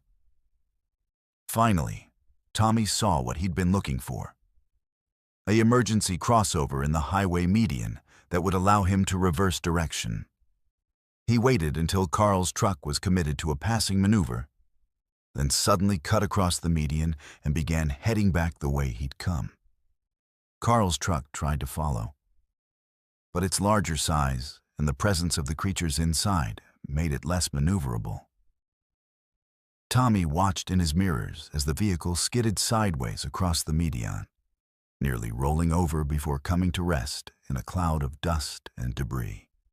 Tommy didn't stop to see if Carl and his companions were injured. He drove at maximum speed back toward Murphy's last stop, hoping to find help or at least other people who could witness what was happening.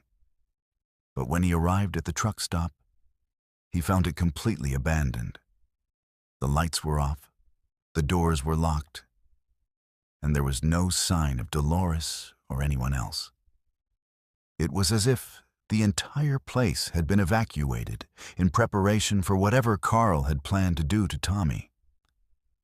The realization that the creatures had accomplices, that they were part of some larger organization, made Tommy's situation even more desperate. He continued driving east, putting as much distance as possible between himself and the site of the encounter. His CB radio remained silent, and his cell phone showed no signal, as if he'd been cut off from all communication with the outside world. It wasn't until Tommy reached the outskirts of Salt Lake City that his phone finally picked up a signal, and he was able to call 911. The dispatcher took his report seriously and promised to send patrol cars to investigate the area where the encounter had occurred. But Tommy knew they wouldn't find anything. Carl and his companions were too smart, too organized to leave evidence behind. They would have cleaned up any traces of their presence and moved on to stalk their next victim. The highway was full of isolated truckers who could disappear without anyone noticing for days or weeks. Tommy completed his delivery in Salt Lake City, but he couldn't shake the feeling that he was still being watched. He started varying his routes, avoiding the Nevada desert entirely and carrying more weapons in his truck. He also began researching similar incidents and found a disturbing pattern of missing truckers along remote highways throughout the western United States. The creatures were real, and they were using the trucking industry's vast network to hunt for victims. They understood the culture of the road well enough to blend in, to appear normal until they revealed their true nature. Most drivers who encountered them probably never lived to tell about it. Tommy started sharing his story with other truckers, warning them about the dangers of accepting convoy invitations from strangers, especially on isolated highways. Some listened, but most dismissed his warnings as the product of too many hours on the road and too much caffeine. But Tommy knew the truth, and he carried that knowledge with him every time he climbed into his cab and headed out onto the highway. Somewhere in the darkness between cities, Carl and his companions were still hunting, still searching for their next victim. The road was full of predators that no safety manual could prepare you for, and the most dangerous ones were the ones that looked almost human until it was too late to escape. And in the deepest part of the Nevada desert, Murphy's last stop sits empty and abandoned, waiting for the next unsuspecting trucker to stop for fuel and coffee, unaware that they're walking into a trap that's been carefully prepared by things that should not exist. The highway never sleeps, and neither do the hunters that prowl its endless miles, wearing human faces like masks while they search for their next prey. Let's move to our 7th story. The shoulder of Interstate 75 stretched endlessly through the Georgia pines, as Marcus pulled his Mack truck to a stop, the diesel engine's rumble fading into the humid night air. It was 2:15 a.m. on a sweltering August evening, and the heat hadn't broken even after sunset. The asphalt still radiated warmth from the day's brutal sun, creating shimmering mirages that danced in his headlights like ghostly apparitions. Marcus had been driving for 19 years, hauling everything from furniture to farm equipment across the southeastern United States. He knew every truck stop, every way station, and every dangerous curve between Atlanta and Miami. But tonight, something had forced him to pull over. Not mechanical trouble or fatigue, but something far more unsettling that he couldn't quite name. For the past 50 miles, Marcus had been seeing figures walking along the highway shoulder. At first, he dismissed them as hitchhikers or stranded motorists. But as the sightings became more frequent, he began to notice disturbing patterns that defied logical explanation. The figures all walked in the same direction, moving north against the flow of traffic with a purposeful, measured gait that never varied. They appeared to be people of all ages. Elderly men in hospital gowns, middle-aged women in blue dresses, children in pajamas, teenagers in school uniforms. But they all shared certain characteristics that made Marcus's skin crawl. None of them ever looked at approaching vehicles or attempted to flag down help. They walked with their heads held high, staring straight ahead with expressions of serene contentment that seemed completely inappropriate for people wandering a dangerous highway in the middle of the night. Most disturbing of all, they cast no shadows, despite the bright illumination from Marcus's headlights. Marcus had encountered his first shoulder walker about an hour earlier, an elderly woman in a faded hospital gown, shuffling along the gravel shoulder near Valdosta. She reminded him of his late grandmother, and his first instinct had been to stop and offer assistance.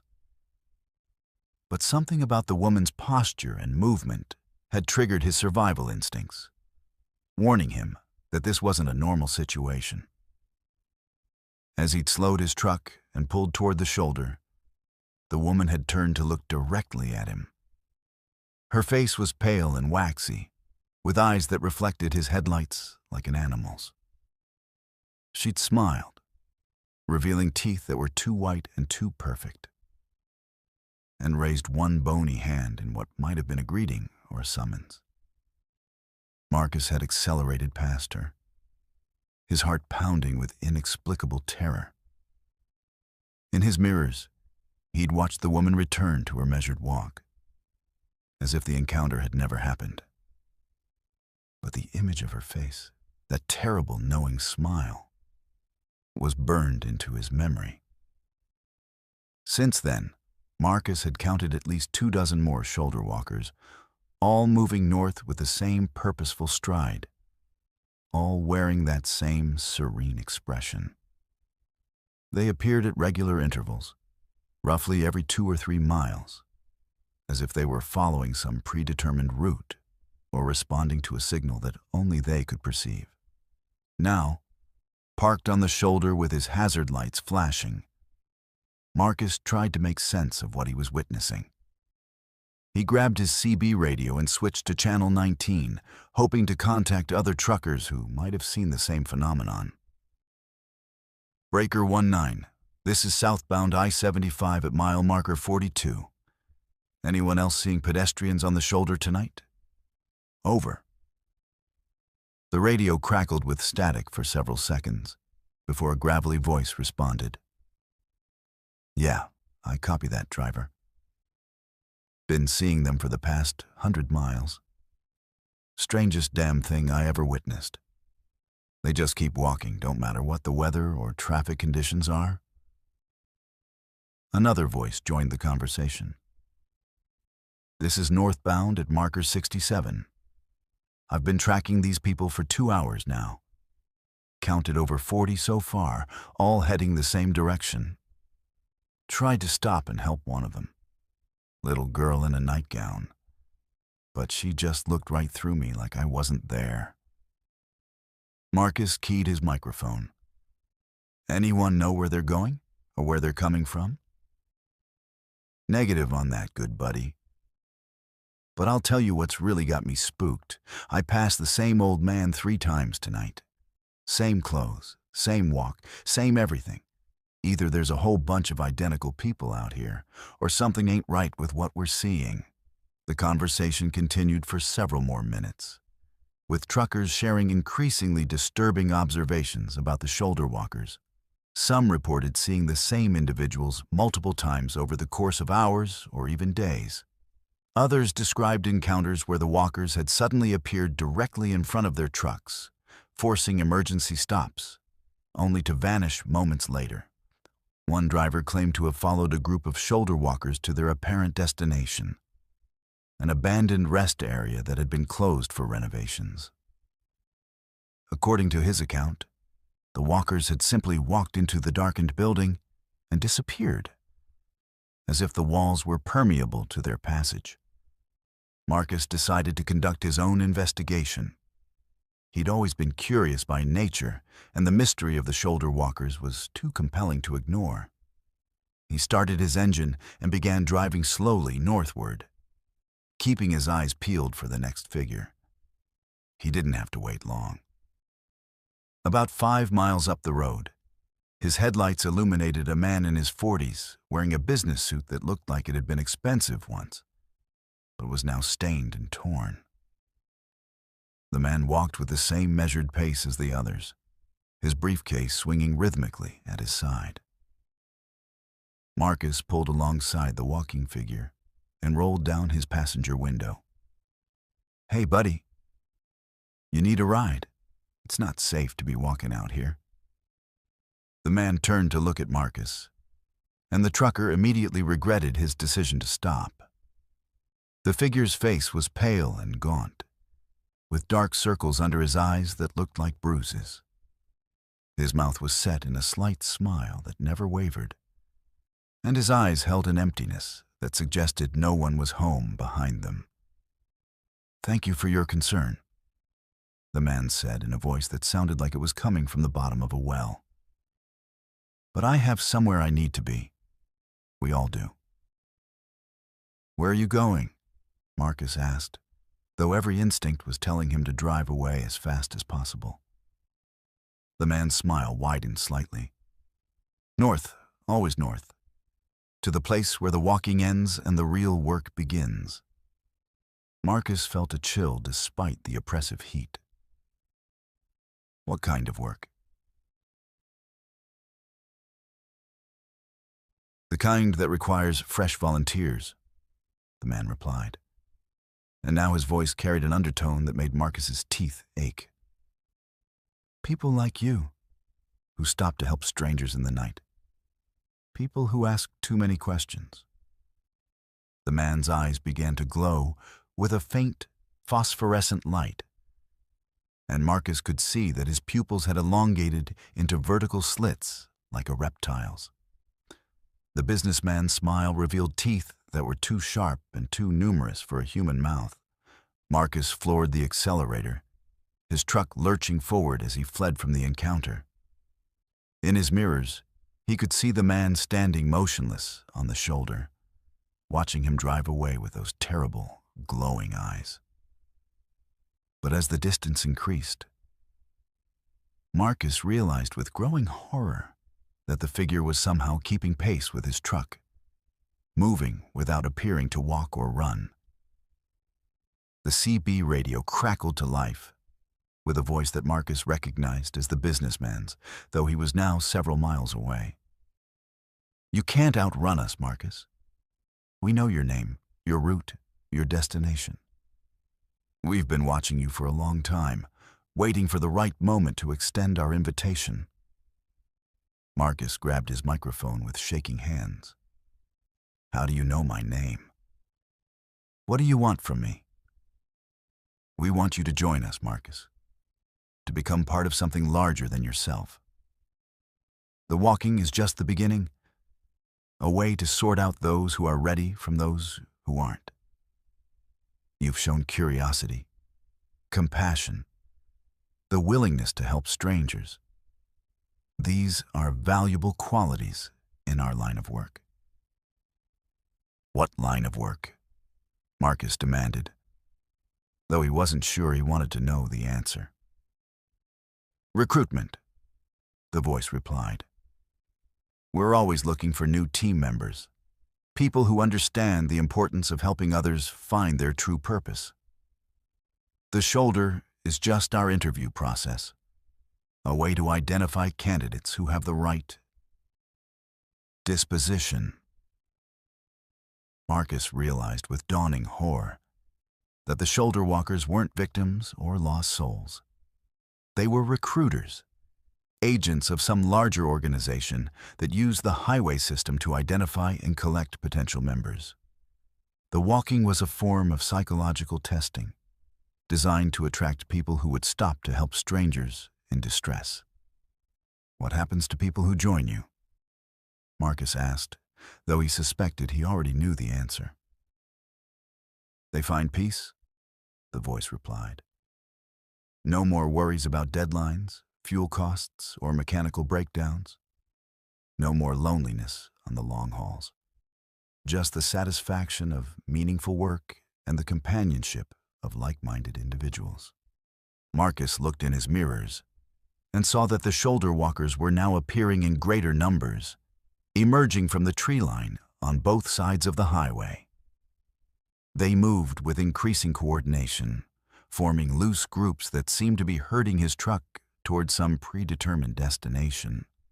The businessman's voice returned, now coming from multiple radio channels simultaneously. You're approaching the collection point, Marcus. Don't be afraid.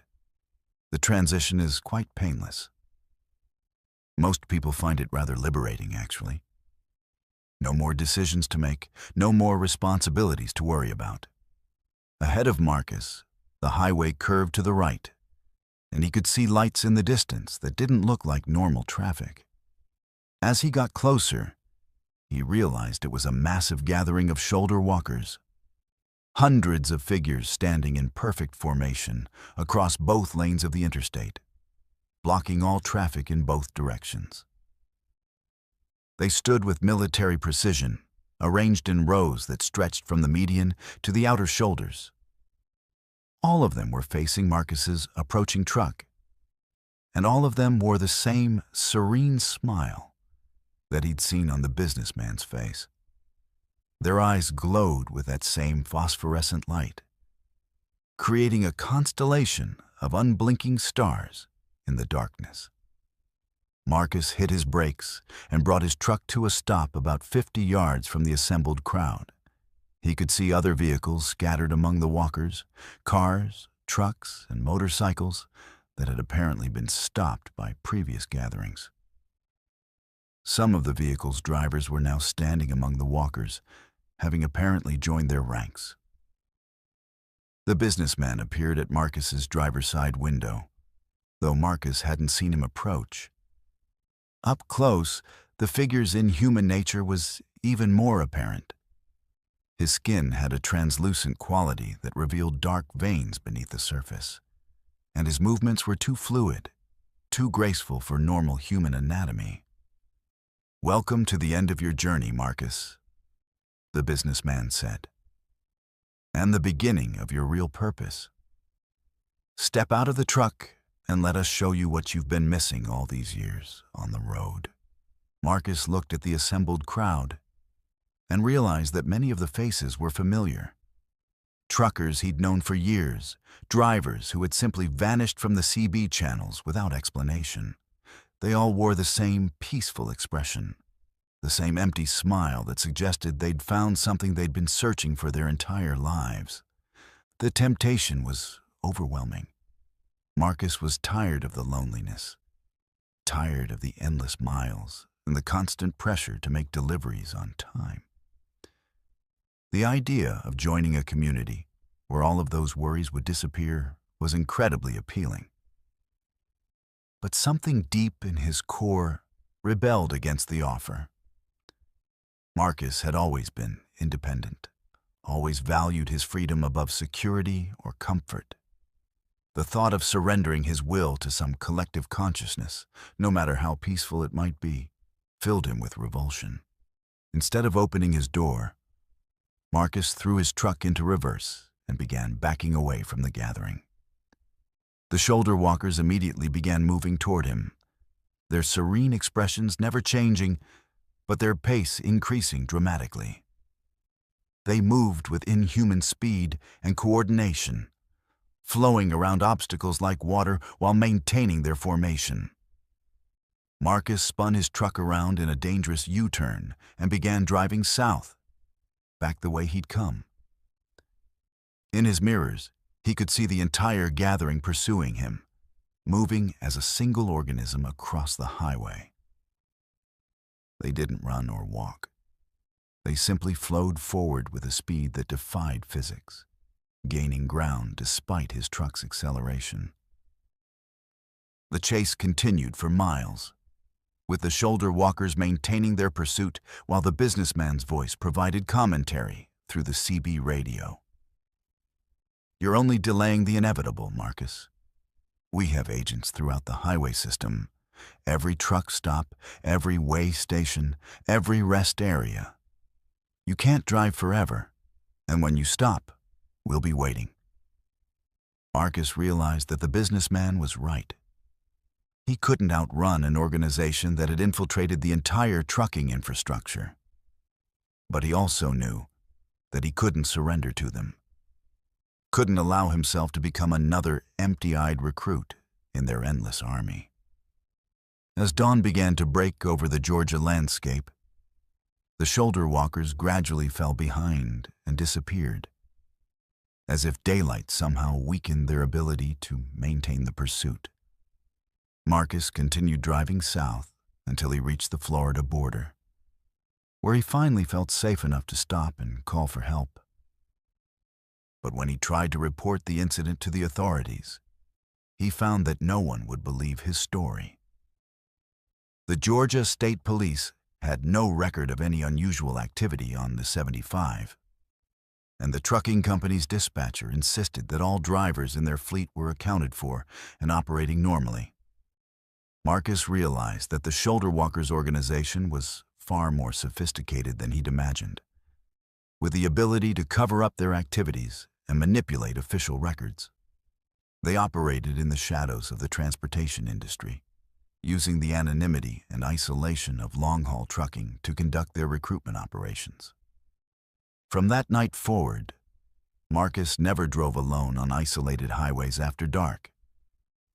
He started traveling in convoys with other truckers, and he always carried multiple forms of communication in case his CB radio was compromised. Most importantly, he never stopped to help strangers walking along the highway shoulder, no matter how much his conscience urged him to do so. Because Marcus had learned that sometimes the people who appear to need help the most are actually the ones you should fear the most. The shoulder walkers were still out there, still recruiting, still adding to their ranks one compassionate driver at a time. And somewhere on a dark highway in Georgia, they continue their endless march northward, searching for the next trucker who will make the fatal mistake of stopping to offer assistance to a stranger in the night. The road is full of predators that wear the faces of victims, and the most dangerous ones are the ones that appeal to our better angels, while leading us towards something far worse than death. Let's move to our 8th story. The banging started at exactly 2:47 a.m., jolting Derek awake in his sleeper compartment like a gunshot in the Pennsylvania darkness. 3 thunderous impacts against the right side of his Kenworth, each one powerful enough to rock the entire 40-ton rig on its suspension. Derek's first thought was that another truck had sideswiped him. But as he sat up in his bunk and listened to the silence that followed, he realized something far stranger was happening. Derek had been parked at this rest area for less than 2 hours. catching his mandatory 8-hour break before continuing his run from Pittsburgh to Boston. The lot was nearly empty, except for two other big rigs, parked about 100 yards ahead of him. A red Freightliner and a white Volvo, both with their running lights glowing like sleeping giants in the pre-dawn darkness. The rest area itself was one of those forgotten places that Pennsylvania's Department of Transportation had built in the 1970s and barely maintained since. Cracked picnic tables sat scattered around a small building that housed restrooms so filthy that most truckers preferred to use the woods. A single flickering streetlight cast weak yellow light across the crumbling asphalt, creating shadows that seemed to move and shift with each flicker of the dying bulb. Derek grabbed his flashlight and peered out his passenger window, expecting to see damage from whatever had struck his truck. But the side of his trailer looked perfectly normal. No dents, no scratches, no sign that anything had made contact with the metal. He checked his driver's side mirror and saw nothing unusual, just empty parking spaces and the dark tree line that bordered the rest area. The banging came again, this time from the left side of his truck. 3 more impacts, perfectly spaced and delivered with tremendous force. The entire cab shook, and Derek could hear his coffee mug rattling in its holder. But when he looked out his driver's window, he saw nothing that could have caused the noise. Derek had been trucking for 12 years, and he'd experienced everything from blown tires to engine fires. But this was something entirely different, something that defied logical explanation. The impacts were too powerful and too precise to be caused by wind or settling metal, and there was no one visible outside his truck who could be responsible. He grabbed his CB radio and switched to channel 19, hoping to contact the other drivers in the lot. Breaker 19, this is the Kenworth in the back of the rest area. Anyone else hearing loud banging noises? Over. The radio crackled with static for several seconds before a gravelly voice responded. Yeah, I copy that, driver. Been hearing it for the past 10 minutes. Something's pounding on all our trucks, but I can't see what's doing it. A second voice joined the conversation, younger and more nervous. This is the white Volvo. Whatever it is, it's moving between our rigs. I saw something dark pass by my windshield, but it was too fast to make out what it was. Derek felt a chill that had nothing to do with the cool Pennsylvania night. Anyone got eyes on what we're dealing with here? Negative, the first voice replied. But I'll tell you what, I've been driving for 23 years, and I ain't never experienced nothing like this. It's like something's testing our trucks, checking to see if we're awake. The banging resumed, this time striking all 3 trucks simultaneously.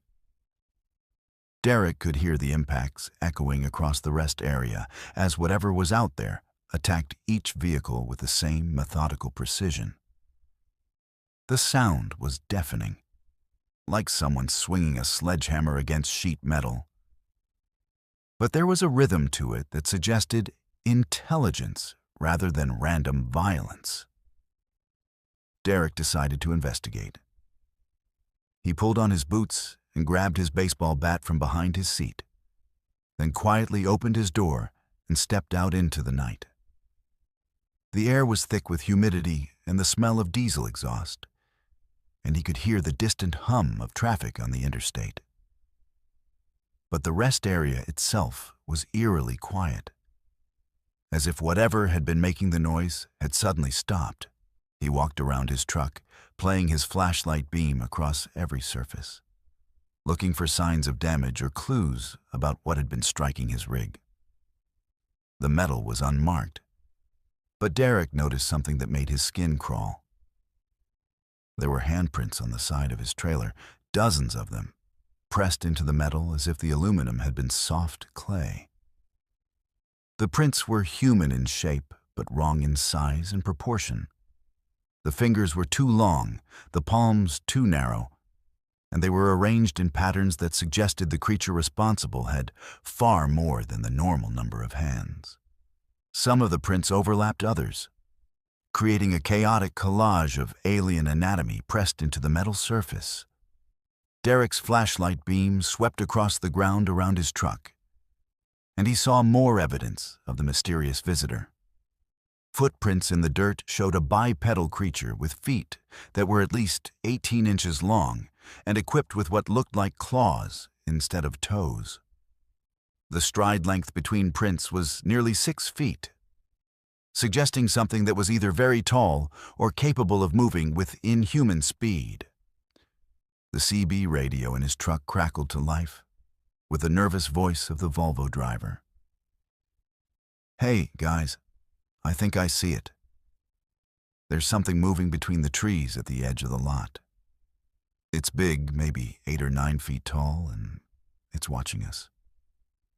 Derek turned his flashlight toward the tree line and saw a pair of eyes reflecting the beam back at him. They were positioned too high off the ground to belong to any normal animal. And they had an intelligence behind them that was unmistakably aware and calculating. As Derek watched, the eyes moved laterally through the trees, circling the rest area like a predator studying its prey. "I see it too," Derek called into his radio. "Whatever it is, it's been checking out our trucks. There are handprints all over my trailer, and the footprints suggest something that ain't natural." The older driver's voice came through the radio with a tone of grim experience. "Boys, I think we need to get out of here. I've heard stories about things that hunt truckers at remote rest areas, and this fits the pattern. They test your defenses first, see if you're awake and alert, then they make their move." Derek was about to respond when the banging resumed with renewed intensity. But this time, it wasn't random impacts. The creature was pounding out a rhythm, a complex pattern that sounded almost like communication. The beats echoed off the surrounding trees and seemed to be answered by similar sounds from deeper in the forest. "There's more than one of them," Derek realized with growing horror. "They're talking to each other." The eyes in the tree line multiplied, becoming a constellation of reflected light that surrounded the rest area. Derek counted at least a dozen pairs, all positioned at the same unnatural height, all focused on the 3 trucks with predatory intensity. The creatures were coordinating their approach, using the darkness and their superior numbers to their advantage. The banging stopped abruptly, replaced by a sound that was far more terrifying: the scraping of claws against metal as the creatures began climbing onto the trucks. Derek could hear them moving across the roofs of the trailers, their weight causing the suspension to creak and groan. They moved with surprising stealth for such large beings, their clawed feet finding purchase on the smooth metal surfaces. Derek ran back to his cab and climbed inside, locking the doors behind him. Through his windshield, he could see dark shapes moving across the other trucks, silhouetted against the weak glow of the street light. The creatures were humanoid in general shape, but wrong in every detail. Too tall, too thin, with limbs that bent in ways that human joints couldn't accommodate. One of the creatures dropped down from the roof of the Freightliner and landed directly in front of Derek's truck. In the harsh glare of his headlights, he got his first clear look at what they were dealing with. The thing stood nearly 9 feet tall, with gray mottled skin that looked like it had never seen sunlight. Its arms were disproportionately long, reaching almost to the ground, and ended in hands that had too many fingers, each tipped with claws that gleamed like polished bone. The creature's face was the most disturbing feature, vaguely human in structure, but stretched and distorted like a reflection in a funhouse mirror. Its eyes were large and completely black, with no visible pupils or irises, and its mouth was filled with teeth that looked more suited to tearing meat than any kind of normal diet. The thing tilted its head as it studied Derek's truck, moving with the curious intensity of a scientist examining a specimen. It approached the driver's side door and began tapping on the window with one elongated finger, the sound sharp and rhythmic like Morse code. Derek grabbed his CB microphone with shaking hands. "They're right outside our trucks. I can see one of them clearly, and it's not human. We need to get out of here now." "Agreed," the Freightliner driver replied. "On my count, we all start our engines and get the hell out of here. 3, 2, 1, go." Derek turned his key and felt a surge of relief as his diesel engine roared to life. But his relief was short-lived. The creature at his door didn't flee from the noise. Instead, it began pounding on his window with increasing intensity, its claws leaving scratches in the safety glass. Derek threw his transmission into gear and began moving forward. But the creature kept pace with his truck, running alongside the cab with inhuman speed and agility. More of the beings emerged from the trees and began pursuing the 3 trucks as they fled the rest area, their long legs covering ground with loping strides that reminded Derek of wolves chasing prey. The chase continued onto the interstate, with the creatures maintaining their pursuit despite the truck's increasing speed. They ran in formation, communicating with each other through a series of clicks and whistles that carried over the noise of the diesel engines. Some of them attempted to leap onto the moving trucks, their claws scraping against metal as they tried to find purchase on the smooth surfaces. Derek pushed his truck to its maximum speed, the engine temperature gauge climbing dangerously high as he demanded more power than the machine was designed to deliver. In his mirrors, he could see the creatures falling behind, their endurance finally reaching its limits.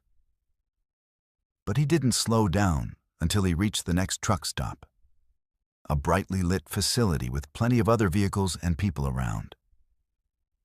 The 3 drivers met in the truck stop's restaurant, comparing their experiences and trying to make sense of what they'd encountered.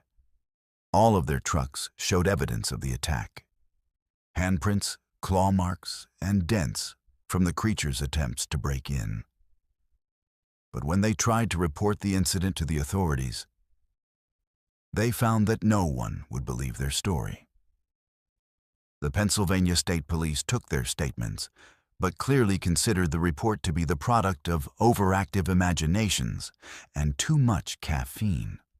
The truck stop's security cameras had malfunctioned during the time period when the chase had occurred, leaving no visual evidence of the creature's existence.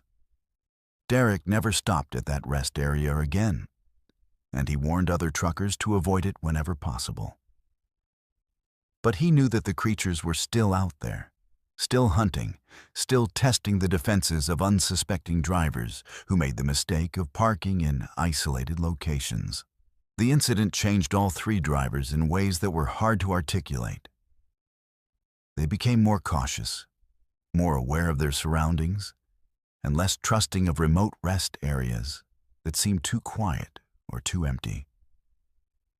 They also developed a network of communication, sharing information about dangerous locations and unusual encounters with other truckers who were willing to listen. And because they had learned that the highway was home to predators that no safety manual could prepare you for, creatures that used the darkness and isolation of the trucking life to hunt for victims. The banging in the night wasn't random. It was a test, a way for the creatures to determine which trucks contained alert, armed drivers and which ones held easy prey. And somewhere in the Pennsylvania darkness, at a forgotten rest area that most maps don't show, the creatures continue their nocturnal hunts, waiting for the next group of truckers who will make the fatal mistake of stopping for the night in the wrong place. The road never sleeps, and neither do the things that hunt along its edges, testing our defenses and waiting for the moment when we let our guard down. Let's move to our ninth story.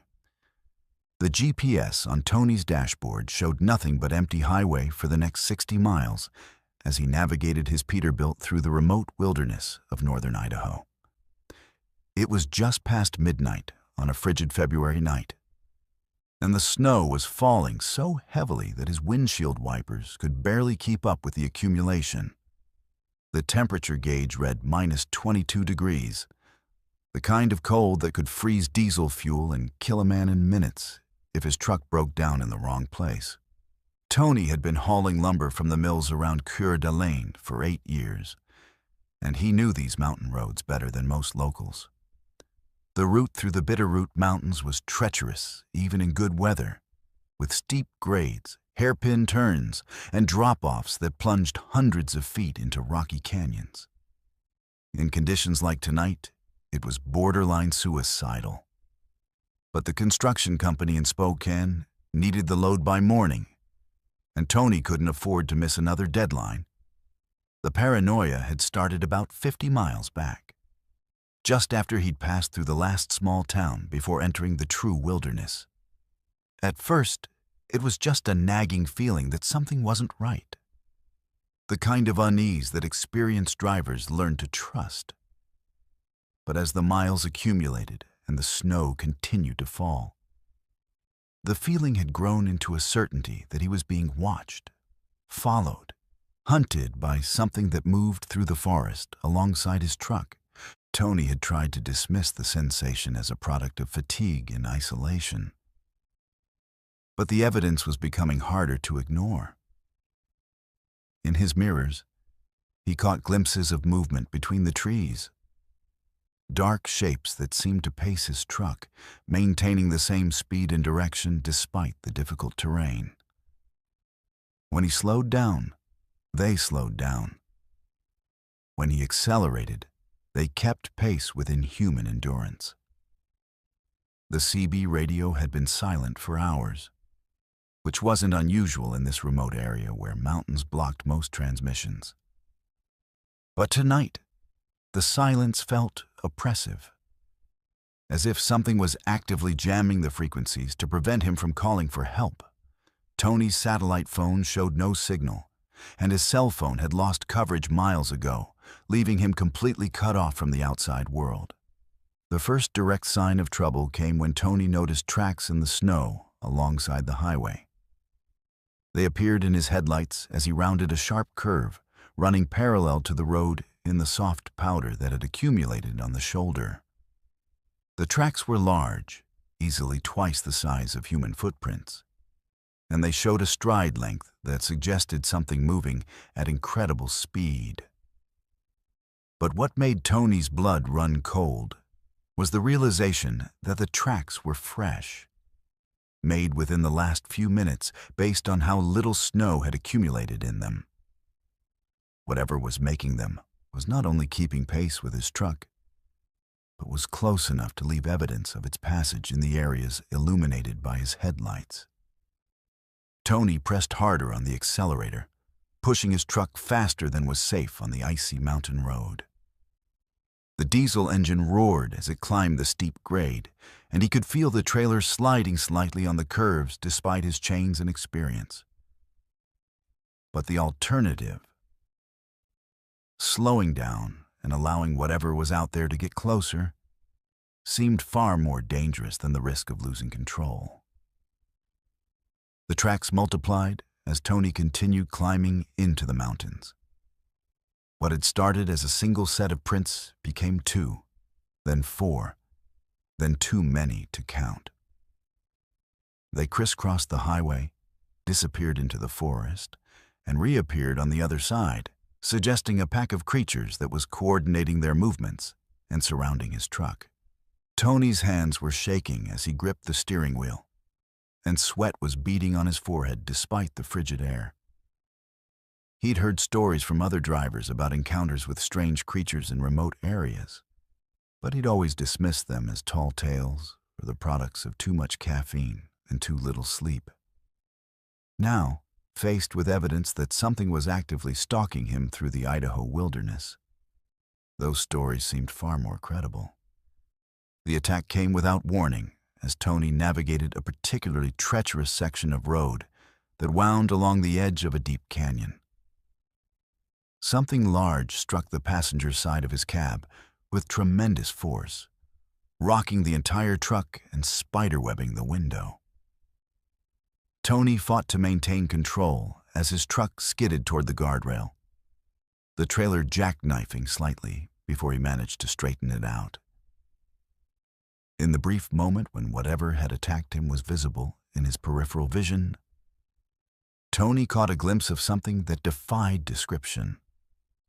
It was roughly humanoid in shape, but covered in thick, dark fur that glistened with ice crystals. Its limbs were disproportionately long and muscular, and its face combined human and animal features in a way that suggested intelligence behind the predatory instincts. The creature landed in the snow beside the road and immediately began running alongside Tony's truck, its powerful legs carrying it effortlessly through the deep powder. It moved with a fluid grace that was both beautiful and terrifying, covering ground with bounds that would have been impossible for any normal animal. More creatures emerged from the forest, appearing on both sides of the highway, like ghosts materializing from the swirling snow. They ran in formation, communicating with each other through howls and calls that echoed off the canyon walls and seemed to come from everywhere at once. Tony counted at least 6 of them, all moving with the same supernatural speed and coordination. One of the creatures leapt onto Tony's trailer, its claws finding purchase on the metal surface despite the ice and snow. Tony could hear it moving across the roof, its weight causing the suspension to groan and the entire rig to sway dangerously. The sound of claws scraping against metal was audible, even over the roar of his diesel engine and the howling of the wind. Tony reached for his CB radio and began broadcasting on the emergency channel, hoping that someone, somewhere, might pick up his transmission. "Mayday, Mayday. This is northbound on Highway 95, mile marker unknown. I'm under attack by unknown hostiles. Request immediate assistance from any law enforcement in the area." The radio crackled with static, but no response came through. Tony was completely alone with whatever was happening outside his truck, cut off from help by the mountains and the storm. The creature on his trailer began working its way forward, moving with the confidence of something that had done this before. Tony could see its shadow in his mirrors as it approached the cab, and he realized with growing horror that it was trying to reach his fuel tanks. If it managed to puncture them, he would be stranded in the wilderness with no heat, no power, and no way to escape. In desperation, Tony began swerving back and forth across the highway, trying to shake the creature loose.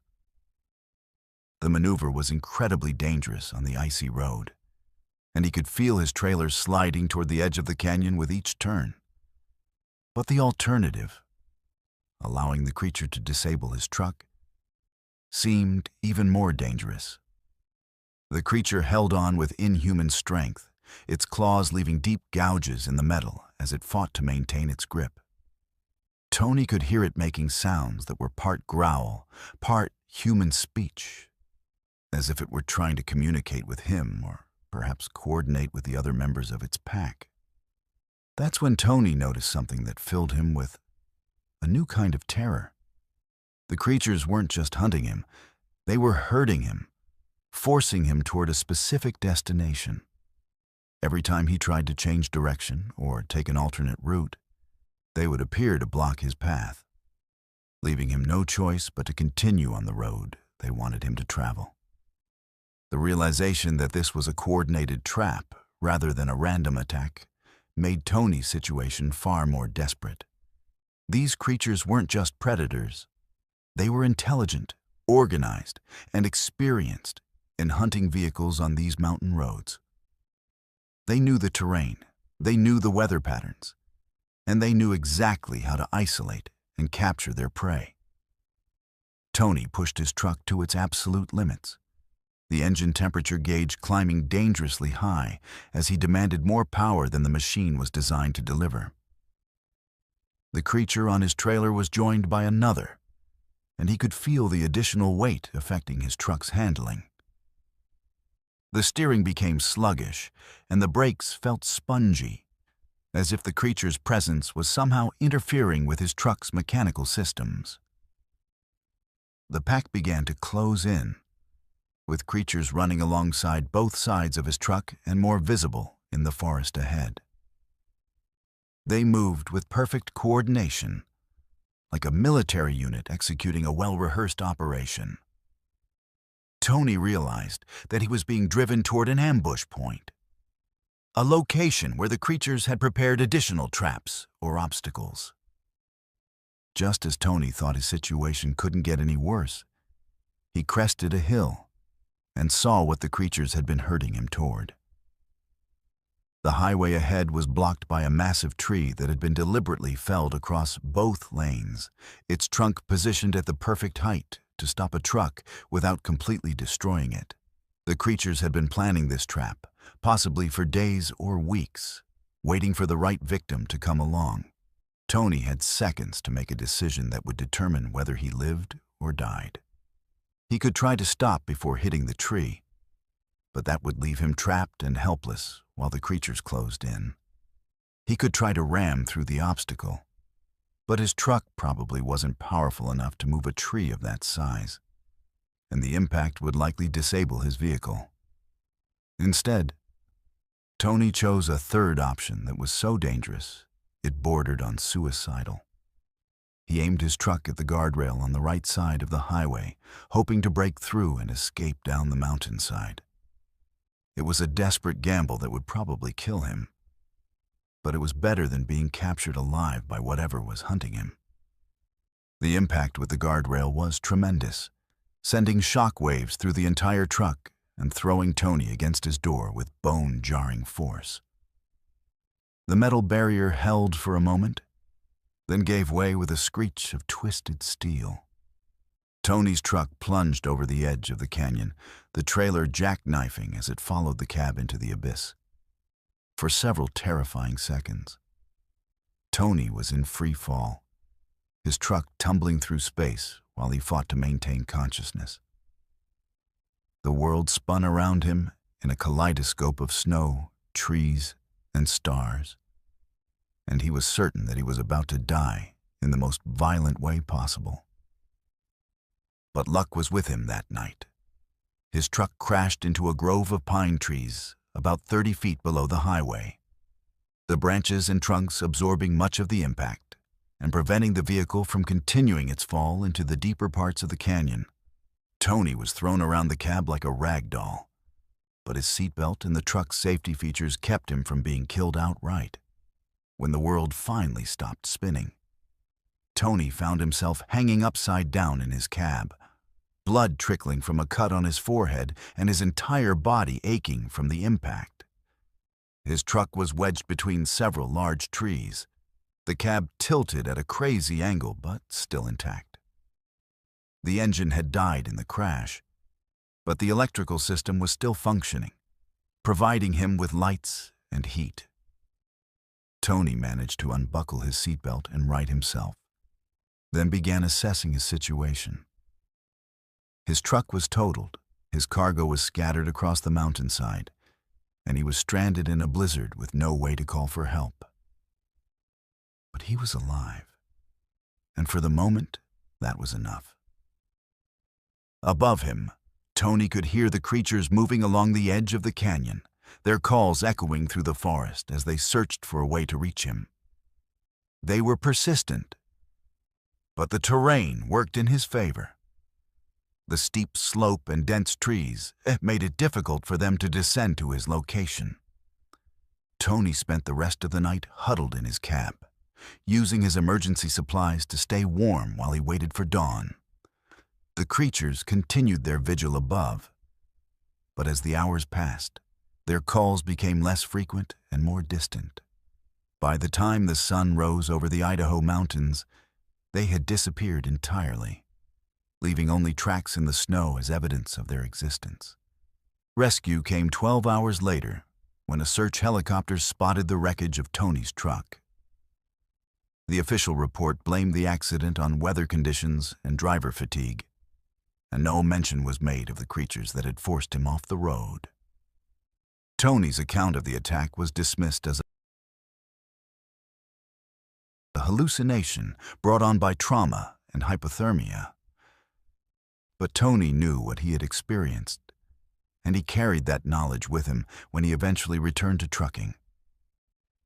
He never drove the Idaho mountain roads again, choosing instead to take longer routes that kept him on busier highways with more traffic and better communication coverage.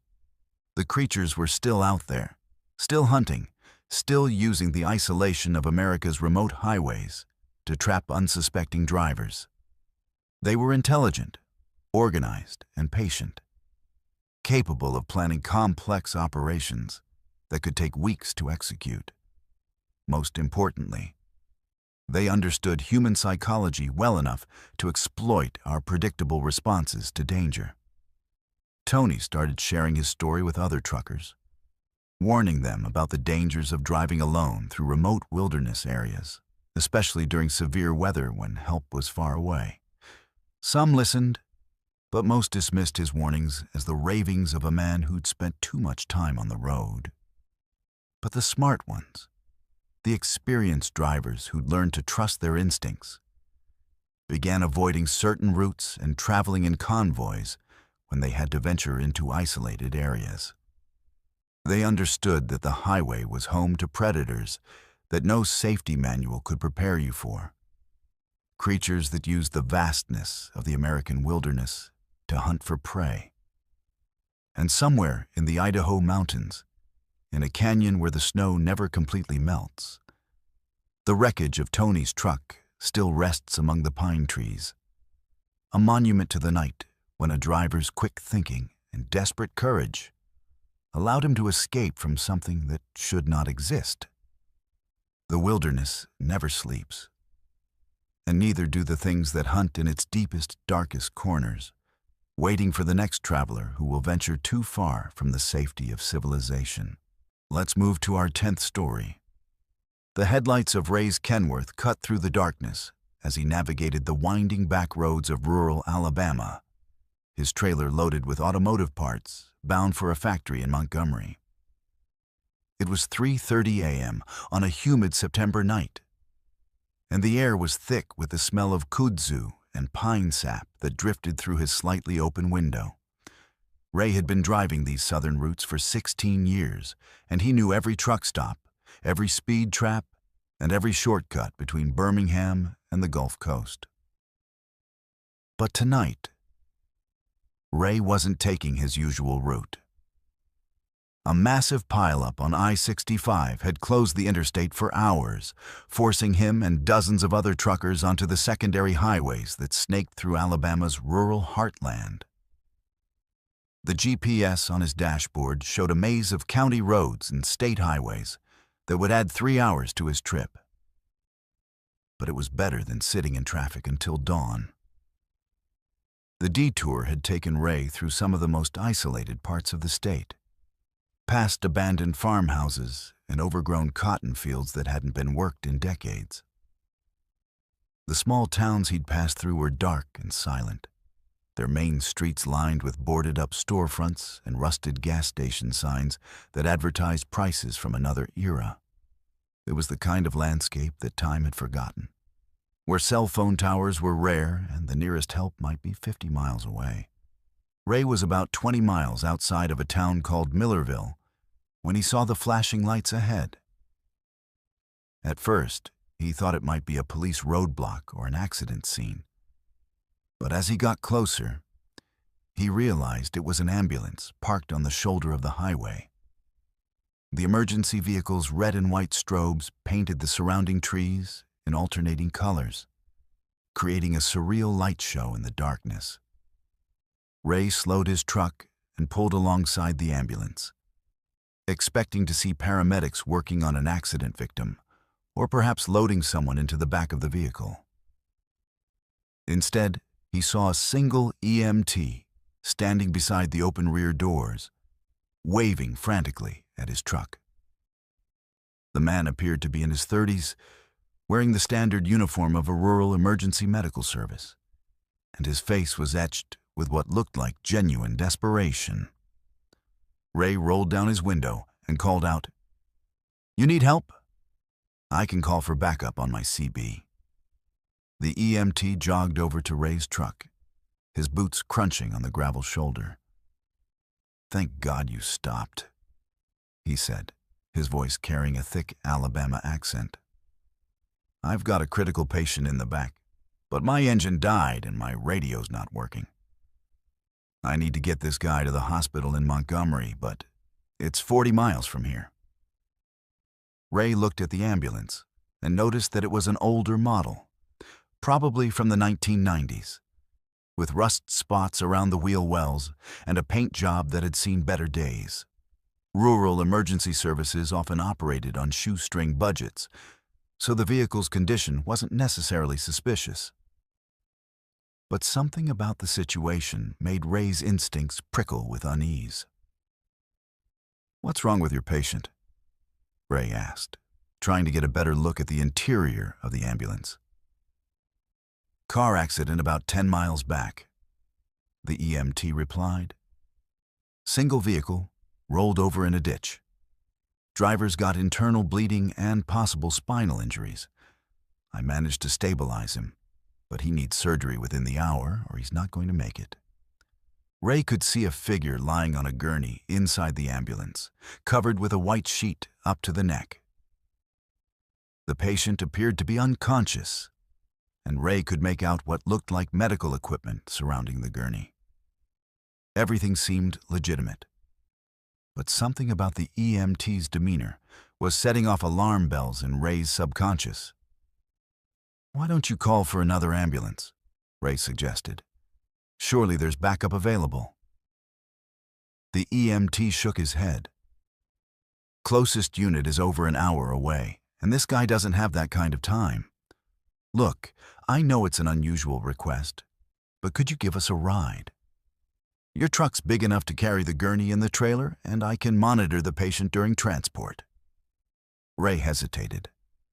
His trailer was loaded with automotive parts, leaving no room for a gurney, and he wasn't sure his insurance would cover transporting medical patients. More importantly, something about the EMT's story didn't add up. If there had been a serious accident 10 miles back, why hadn't Ray seen any evidence of it? No skid marks, no debris, no other emergency vehicles responding to the scene. "I don't think that's going to work," Ray said carefully. "My trailer's full, and I'm not equipped for medical transport. Why don't I call ahead to Montgomery and have them send another ambulance to meet you halfway?"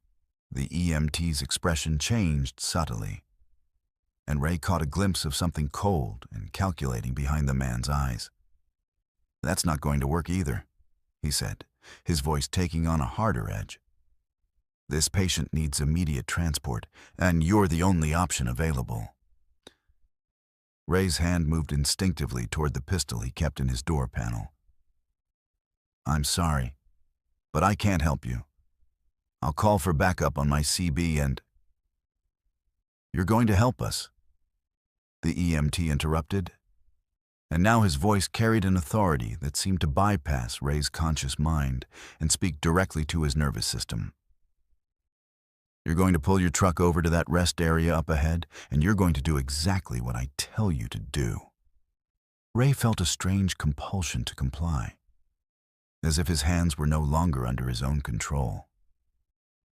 He found himself slowing the truck and looking for the rest area the EMT had mentioned, even though every rational thought in his head was screaming at him to drive away as fast as possible. The rest area turned out to be nothing more than a dirt pull-off with a few picnic tables and an outhouse that looked like it hadn't been maintained in years. Ray pulled his truck into the small lot, his movements feeling mechanical and disconnected from his will. The EMT followed in the ambulance, parking close enough to Ray's truck that escape would be difficult. As soon as Ray shut off his engine, the compulsion broke, and he regained control of his actions. He immediately reached for his CB radio, but found that it was producing nothing but static. His cell phone showed no signal, and his satellite emergency beacon wasn't responding to his attempts to activate it. The EMT appeared at Ray's driver's side window, no longer bothering to maintain his helpful facade. "Get out of the truck," he commanded, and Ray could see that the man's eyes had taken on an unnatural gleam in the darkness. "What do you want?" Ray asked, his hand gripping his pistol but not yet drawing it. "We want you to join our patient," the EMT replied with a smile that revealed teeth that were too sharp and too numerous for a human mouth. "He's been asking for company, and we think you'd be perfect for the role." Ray looked toward the ambulance and saw that the rear doors were now open, revealing the interior in all its horrifying detail. What he had mistaken for medical equipment was actually a collection of restraints, surgical instruments, and monitoring devices that looked more suited to torture than treatment. The figure on the gurney was indeed a patient, but not the kind Ray had expected. The man strapped to the gurney was conscious and aware, his eyes wide with terror as he struggled against the leather restraints that held him in place. His body was covered with surgical incisions that had been made with clinical precision, and tubes and wires ran from various wounds to machines that hummed and beeped with electronic life. "He's been with us for 3 days now," the EMT explained conversationally. "We've learned so much from him about human physiology, about pain tolerance, about the limits of consciousness. But he's starting to wear out, and we need fresh material for our research." Ray drew his pistol and pointed it at the EMT, but the man didn't seem concerned by the weapon. "Research into what?" Ray demanded. "The intersection of medicine and suffering," the EMT replied. "We're exploring the boundaries between life and death, between healing and harm. It's fascinating work, really. Most people don't appreciate the artistry involved in keeping someone alive while systematically dismantling their body." More figures emerged from the ambulance, all wearing medical uniforms, but moving with a coordination that suggested they weren't entirely human. They carried instruments that looked like a cross between surgical tools and medieval torture devices, and their faces held expressions of clinical detachment that were somehow more terrifying than outright malice. Ray realized that he had stumbled into the territory of something that used the cover of emergency medical services to hunt for victims. The ambulance was their mobile laboratory, allowing them to conduct their experiments while moving from location to location to avoid detection. "You're not EMTs," Ray said, backing toward his truck while keeping his weapon trained on the group. "Oh, but we are," the leader replied. "We're just not the kind that saves lives.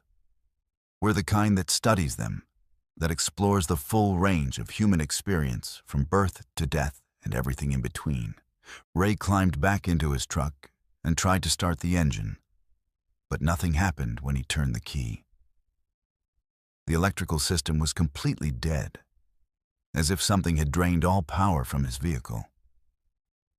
Through his windshield, he could see the fake EMTs approaching with their instruments, moving with the patient confidence of predators who had done this many times before. In desperation, Ray kicked out his passenger window and climbed through the opening, dropping to the ground on the far side of his truck.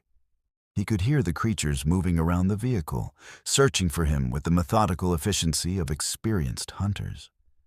Ray ran toward the tree line, hoping to lose himself in the Alabama woods until dawn brought the possibility of rescue. Behind him, he could hear the fake EMTs coordinating their search. their voices carrying an inhuman quality that suggested they weren't using normal vocal cords to communicate. The forest was dense and dark, filled with the sounds of nocturnal creatures that seemed to fall silent as Ray crashed through the underbrush. He could hear his pursuers following, moving through the trees with a grace that suggested they were more at home in the wilderness than on the highways. Ray ran for what felt like hours, his lungs burning and his legs aching from the unaccustomed exercise. Every shadow could hide one of the creatures. Every sound could signal their approach. He had no idea where he was going or how he would get back to civilization. But staying ahead of his pursuers was his only chance of survival. As dawn began to break through the canopy, Ray found himself at the edge of a small town that wasn't on any map he'd ever seen. The streets were empty, the houses looked abandoned, and there was no sign of normal human activity. But there was a gas station with a payphone, and Ray used his last quarters to call 911. The dispatcher who answered seemed confused by Ray's location and his story about fake EMTs with a mobile torture chamber. When the state police finally arrived, they found no trace of the ambulance or its occupants. Ray's truck was discovered at the rest area, but it started normally and showed no signs of the electrical problems he'd experienced. The official report listed the incident as a possible hallucination brought on by fatigue and stress, and no investigation was conducted into the existence of the fake medical team. Ray's account was filed away and forgotten, just another trucker's tall tale about strange encounters on remote highways. But Ray knew what he had experienced, and he carried that knowledge with him when he returned to trucking. He started avoiding rural routes whenever possible, sticking to major highways with better traffic and communication coverage.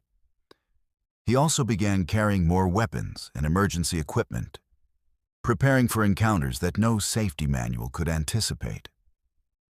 The fake EMTs were still out there, still using their mobile laboratory to conduct their horrific experiments on unsuspecting travelers.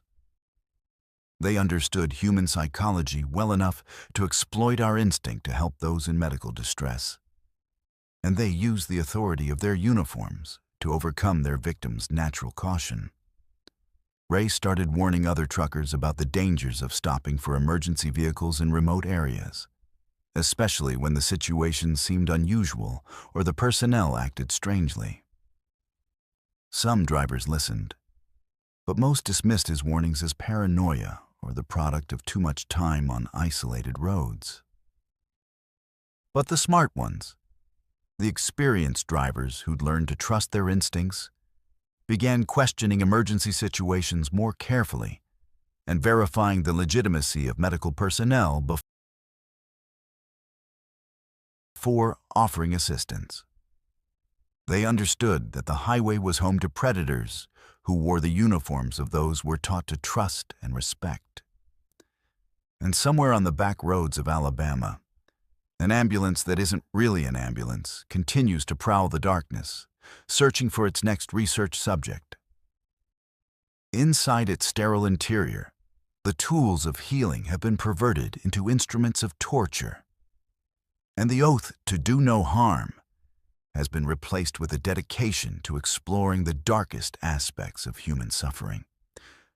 The road never sleeps, and neither do the things that hunt along its edges, wearing the faces of those who are supposed to help us in our darkest hours. Let's move to our 11th story. The brake pedal went straight to the floor without resistance, and Mike's heart stopped as he realized his worst nightmare was becoming reality. His fully loaded tanker truck, carrying 8,000 gallons of gasoline, was barreling down a steep mountain grade in Colorado with no way to stop. The speedometer climbed past 70 miles per hour as gravity pulled his 80,000-pound death machine toward the busy intersection at the bottom of the hill. Mike had been driving tanker trucks for 22 years, hauling everything from milk to hazardous chemicals across the western United States. He understood better than most people the devastating potential of his cargo. A single spark could turn his truck into a massive bomb capable of leveling city blocks and killing hundreds of innocent people. The responsibility of that knowledge weighed on him every day. But he'd never imagined facing a situation where his vehicle would become an uncontrolled weapon of mass destruction. The brake failure had happened without warning as Mike began his descent down Rabbit Ears Pass, a notoriously dangerous stretch of highway that dropped 2,000 feet in elevation over the course of 12 miles. He'd checked his brakes at the top of the grade, following standard safety protocols, and everything had seemed normal. But now, with his truck gaining speed on the steep incline, the brake pedal felt like it was connected to nothing.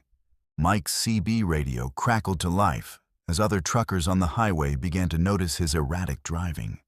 "Hey, eastbound tanker, you're coming down that hill awful fast. Everything okay up there?" Mike grabbed his microphone with one hand while fighting to control his steering wheel with the other. "Negative? Good, buddy. I've got total brake failure on a loaded fuel tanker. I'm doing 70 and climbing. Need immediate assistance clearing the road ahead." The response was immediate and coordinated. Within minutes, truckers throughout the area were broadcasting warnings and working with state police to clear traffic from Mike's path. The CB channels filled with voices offering advice, encouragement, and updates on road conditions ahead. But Mike knew that all the help in the world wouldn't change the fundamental physics of his situation. His truck was too heavy and moving too fast to be stopped by anything short of a catastrophic collision. The runaway truck ramps designed for situations like this were spaced too far apart, and he'd already passed the last one before his brakes failed. As his speed climbed past 80 miles per hour, Mike began considering options that no driver should ever have to contemplate. The highway ahead curved through a populated valley with schools, shopping centers, and residential neighborhoods. If he lost control in that area, the resulting explosion would kill dozens of people and destroy everything within a quarter-mile radius. Mike's radio crackled with the voice of another tanker driver who'd been following the situation. "Mike, this is Charlie in the blue Peterbilt. I've been hauling hazmat for 30 years, and I want you to know something. You're not alone up there. We're all with you, brother." The words brought tears to Mike's eyes, but they also strengthened his resolve. He realized that he had one option left, one way to prevent his truck from becoming a weapon of mass destruction. There was a steep embankment about 2 miles ahead, just before the highway entered the populated valley. If he could steer his truck off the road at that point, he might be able to crash in an unpopulated area where the explosion would harm no one but himself. "Charlie, I need you to call my wife," Mike said into his radio, his voice steady despite the terror he felt. "Tell her I love her, and tell my kids their daddy was thinking about them at the end." "Don't talk like that, Mike," Charlie replied. "We're going to figure this out. There's got to be another way." But Mike had already made his decision. He could see the embankment ahead, a steep slope that dropped into a rocky canyon far from any buildings or people. It was his only chance to prevent a disaster that would haunt the survivors for the rest of their lives. As Mike approached the chosen spot, he said a final prayer and yanked his steering wheel hard to the right. His truck left the highway at nearly 90 miles per hour, sailing through the air for a brief moment before crashing into the rocky slope with tremendous force. The explosion was visible for miles, a massive fireball that rose hundreds of feet into the Colorado sky. The blast was so powerful that it registered on seismographs at the Colorado School of Mines, and the smoke plume could be seen from Denver, 60 miles away. But Mike's sacrifice had worked. The explosion occurred in an uninhabited canyon, far from any people or structures. Emergency responders found a crater 50 feet wide and 20 feet deep, but no other damage beyond the destroyed vegetation on the surrounding hillsides. Charlie and the other truckers who had been following the situation pulled over at the nearest truck stop, many of them too shaken to continue driving. They held an impromptu memorial service for Mike, sharing stories about his professionalism, his dedication to safety, and his ultimate sacrifice to protect innocent lives. The official investigation revealed that Mike's brake failure had been caused by a manufacturing defect in the brake line fittings, a problem that affected hundreds of trucks nationwide. The resulting recall prevented similar incidents, but it came too late to save Mike's life. Mike's story became legend among professional drivers, a reminder of the incredible responsibility that comes with hauling dangerous cargo and the heroism that ordinary people are capable of when faced with impossible choices. Trucking companies began using his example in safety training programs, teaching new drivers about the importance of equipment maintenance and the courage required to make the ultimate sacrifice. At the truck stop where Charlie and the other drivers had held their memorial, a small plaque was installed near the fuel pumps. It read simply, "In memory of Mike Thompson, who chose to save others rather than himself. The road is safer because of drivers like him." Mike's widow received letters from hundreds of people whose lives had been saved by her husband's decision. Parents whose children attended the school in the valley below. Shoppers who had been in the stores along his intended route. Families who lived in the neighborhoods that would have been destroyed by the explosion. The canyon where Mike crashed became an unofficial shrine for truckers, a place where drivers would stop to pay their respects and remember the man who had given everything to protect people he'd never met. Wildflowers now grow in the crater where his truck exploded, a natural memorial to a hero who made the hardest choice imaginable. Mike's story reminds us that heroism isn't always about dramatic rescues or battlefield courage.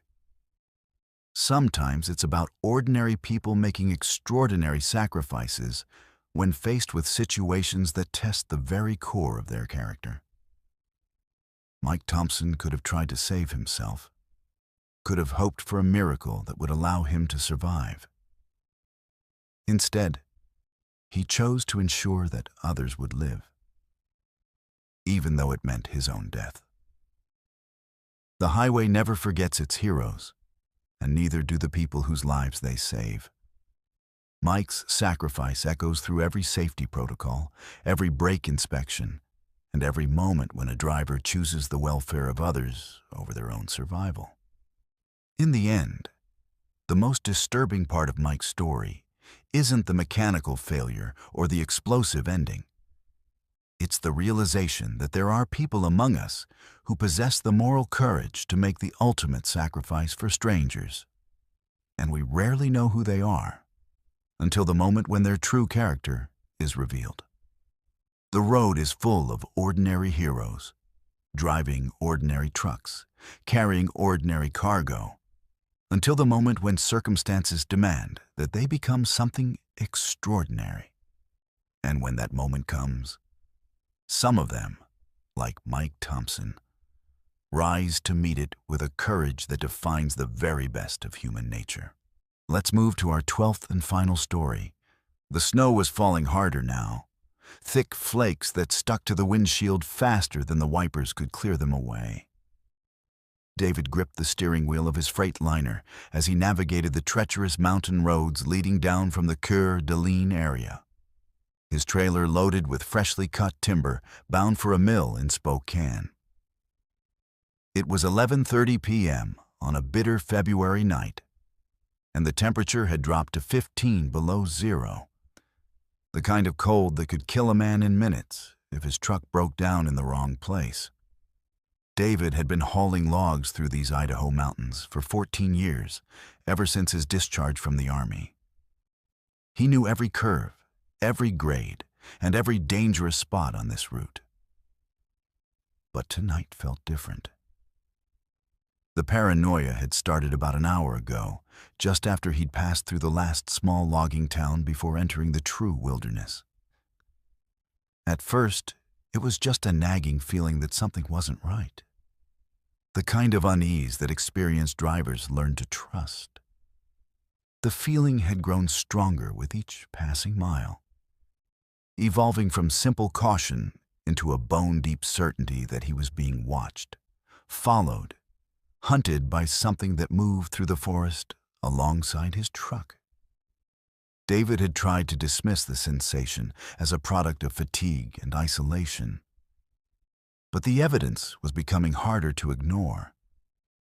In his mirrors, he caught glimpses of movement between the snow-laden pines, dark shapes that seemed to pace his truck, maintaining the same speed despite the difficult terrain. When he slowed down for a sharp curve, they slowed down. When he accelerated on a straight stretch, they kept pace with inhuman endurance. The shapes were too large to be deer or elk, too coordinated to be random wildlife, and too persistent to be products of his imagination. The CB radio had been silent for the past 50 miles, which wasn't unusual in this remote area where mountains blocked most transmissions. But tonight, the silence felt oppressive, as if something was actively jamming the frequencies to prevent him from calling for help. David's satellite phone showed no signal, and his cell phone had lost coverage an hour ago, leaving him completely cut off from the outside world. The first direct evidence of his stalkers came when David noticed tracks in the fresh snow alongside the highway. They appeared in his headlights as he rounded a hairpin turn, running parallel to the road in the soft powder that had accumulated on the shoulder. The tracks were enormous, easily 3 times the size of human footprints, and they showed a stride length that suggested something moving at incredible speed. What made David's blood run cold was the realization that the tracks were fresh, made within the last few minutes based on how little snow had accumulated in them. Whatever was making them was not only keeping pace with his truck, but was close enough to leave evidence of its passage in the areas illuminated by his headlights. David pressed harder on the accelerator, pushing his loaded truck faster than was safe on the icy mountain road. The diesel engine roared as it climbed the steep grades, and he could feel the trailer sliding slightly on the curves despite his chains and years of experience.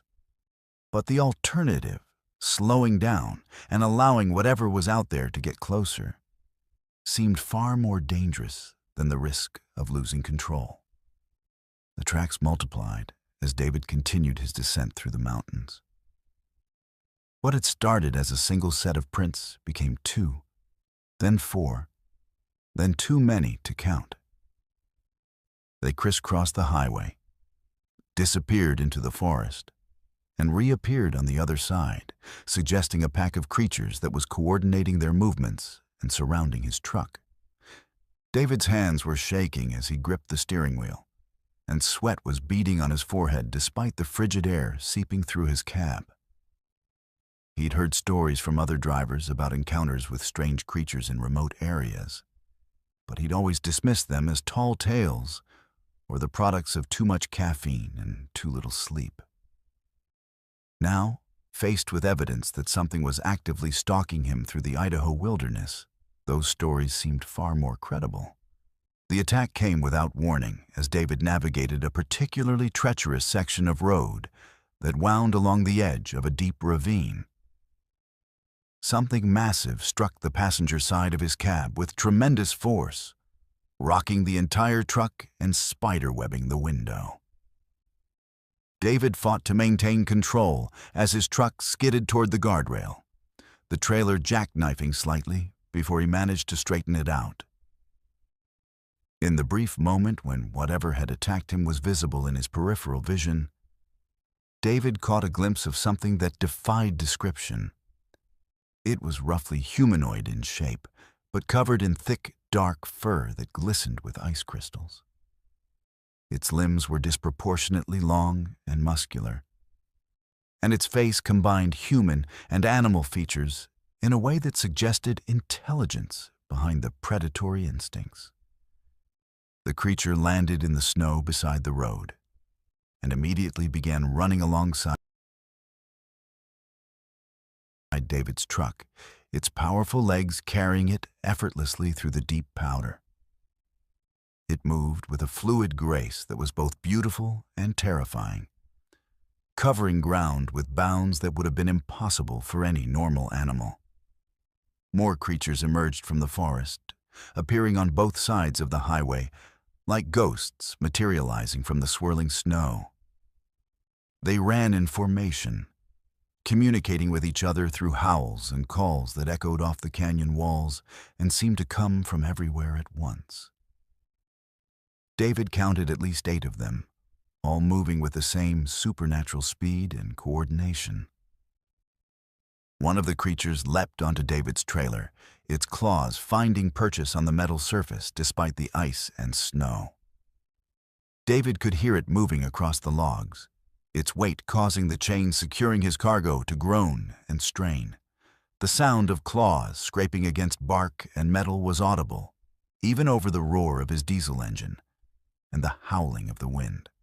David reached for his CB radio and began broadcasting on the emergency channel, hoping that someone, somewhere, might pick up his transmission.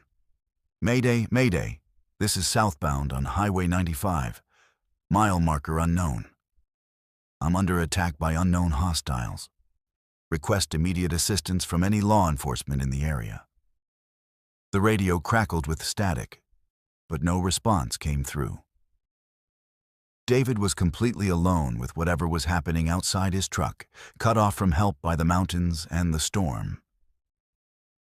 The creature on his trailer began working its way forward, moving with the confidence of something that had done this before.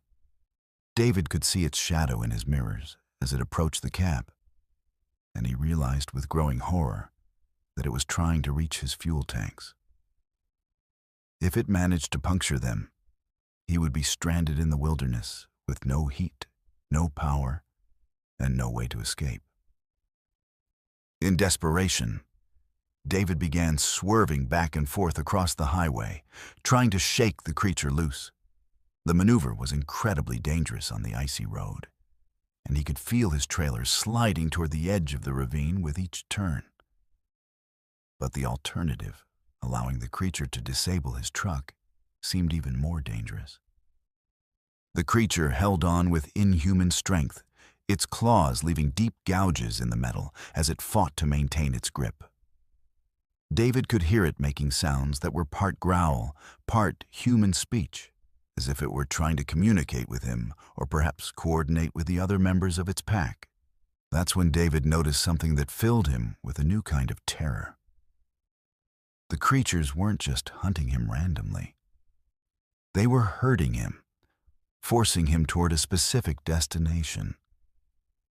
Every time he tried to change direction or take an alternate route, they would appear to block his path, leaving him no choice but to continue on the road they wanted him to travel.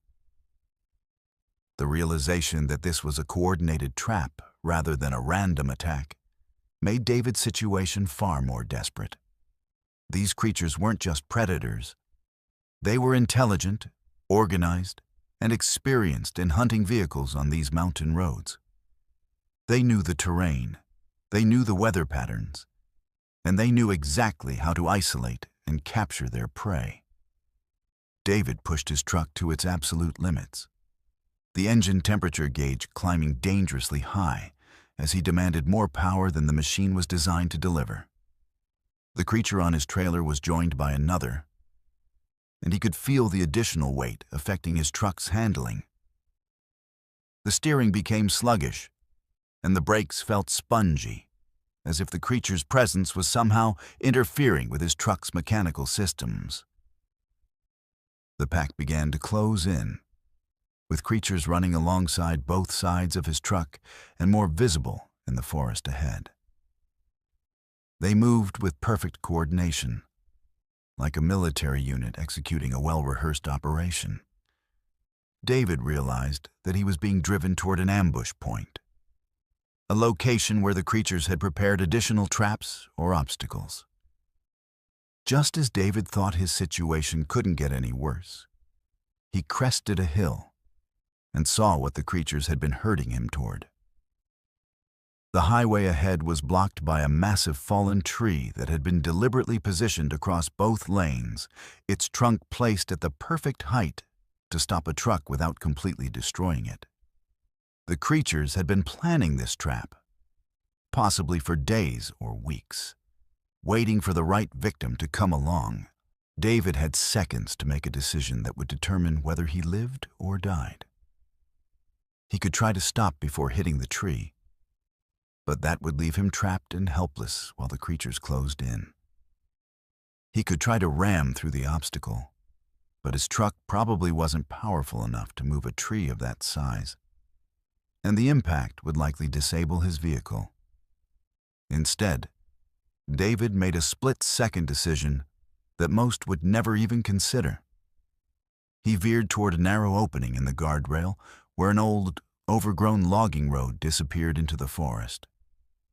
It was a reckless move, but staying on the main highway meant certain danger. Heading into the trees was a blind risk, but one that offered the slim chance of escape from whatever was closing in. The impact with the guardrail sent shockwaves through the entire truck, but the barrier gave way under the weight of his loaded trailer. David's truck plunged into the forest, following the overgrown logging road as it wound deeper into the wilderness. Behind him, he could hear the creatures howling with what sounded like frustration and rage. The logging road was barely wide enough for his truck, with branches scraping against both sides of his cab and trailer. David had no idea where the road led, or if it would eventually bring him back to civilization. But staying ahead of his pursuers was his only chance of survival. For the next hour, David drove through a nightmare landscape of snow-covered trees and hidden obstacles, his headlights the only source of illumination in the absolute darkness of the forest. The creatures continued their pursuit, but the narrow road and dense vegetation worked in his favor, making it difficult for them to surround his truck or attack from multiple directions. Finally, just as David's fuel gauge was approaching empty, he saw lights ahead through the trees. The logging road emerged into a clearing where a small ranger station sat dark and apparently abandoned. But there was a satellite dish on the roof and what looked like a radio antenna, suggesting that communication equipment might be available. David parked his truck and ran to the station, breaking a window to get inside. The building was cold and dusty, but the radio equipment was still functional.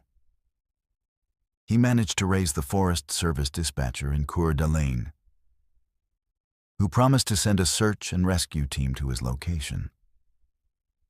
The creatures prowled the edge of the clearing for the rest of the night, their eyes glowing in the darkness as they watched the ranger station. But they seemed reluctant to approach the building, as if something about the structure or its location made them cautious. Rescue came at dawn when a Forest Service helicopter spotted David's truck and the ranger station. The crew found David exhausted but unharmed, and they noted the extensive damage to his truck from what appeared to be large claws. But when they searched the surrounding area, they found no trace of the creatures that had pursued him through the night. The official report blamed the incident on a combination of severe weather, fatigue, and possible wildlife encounters.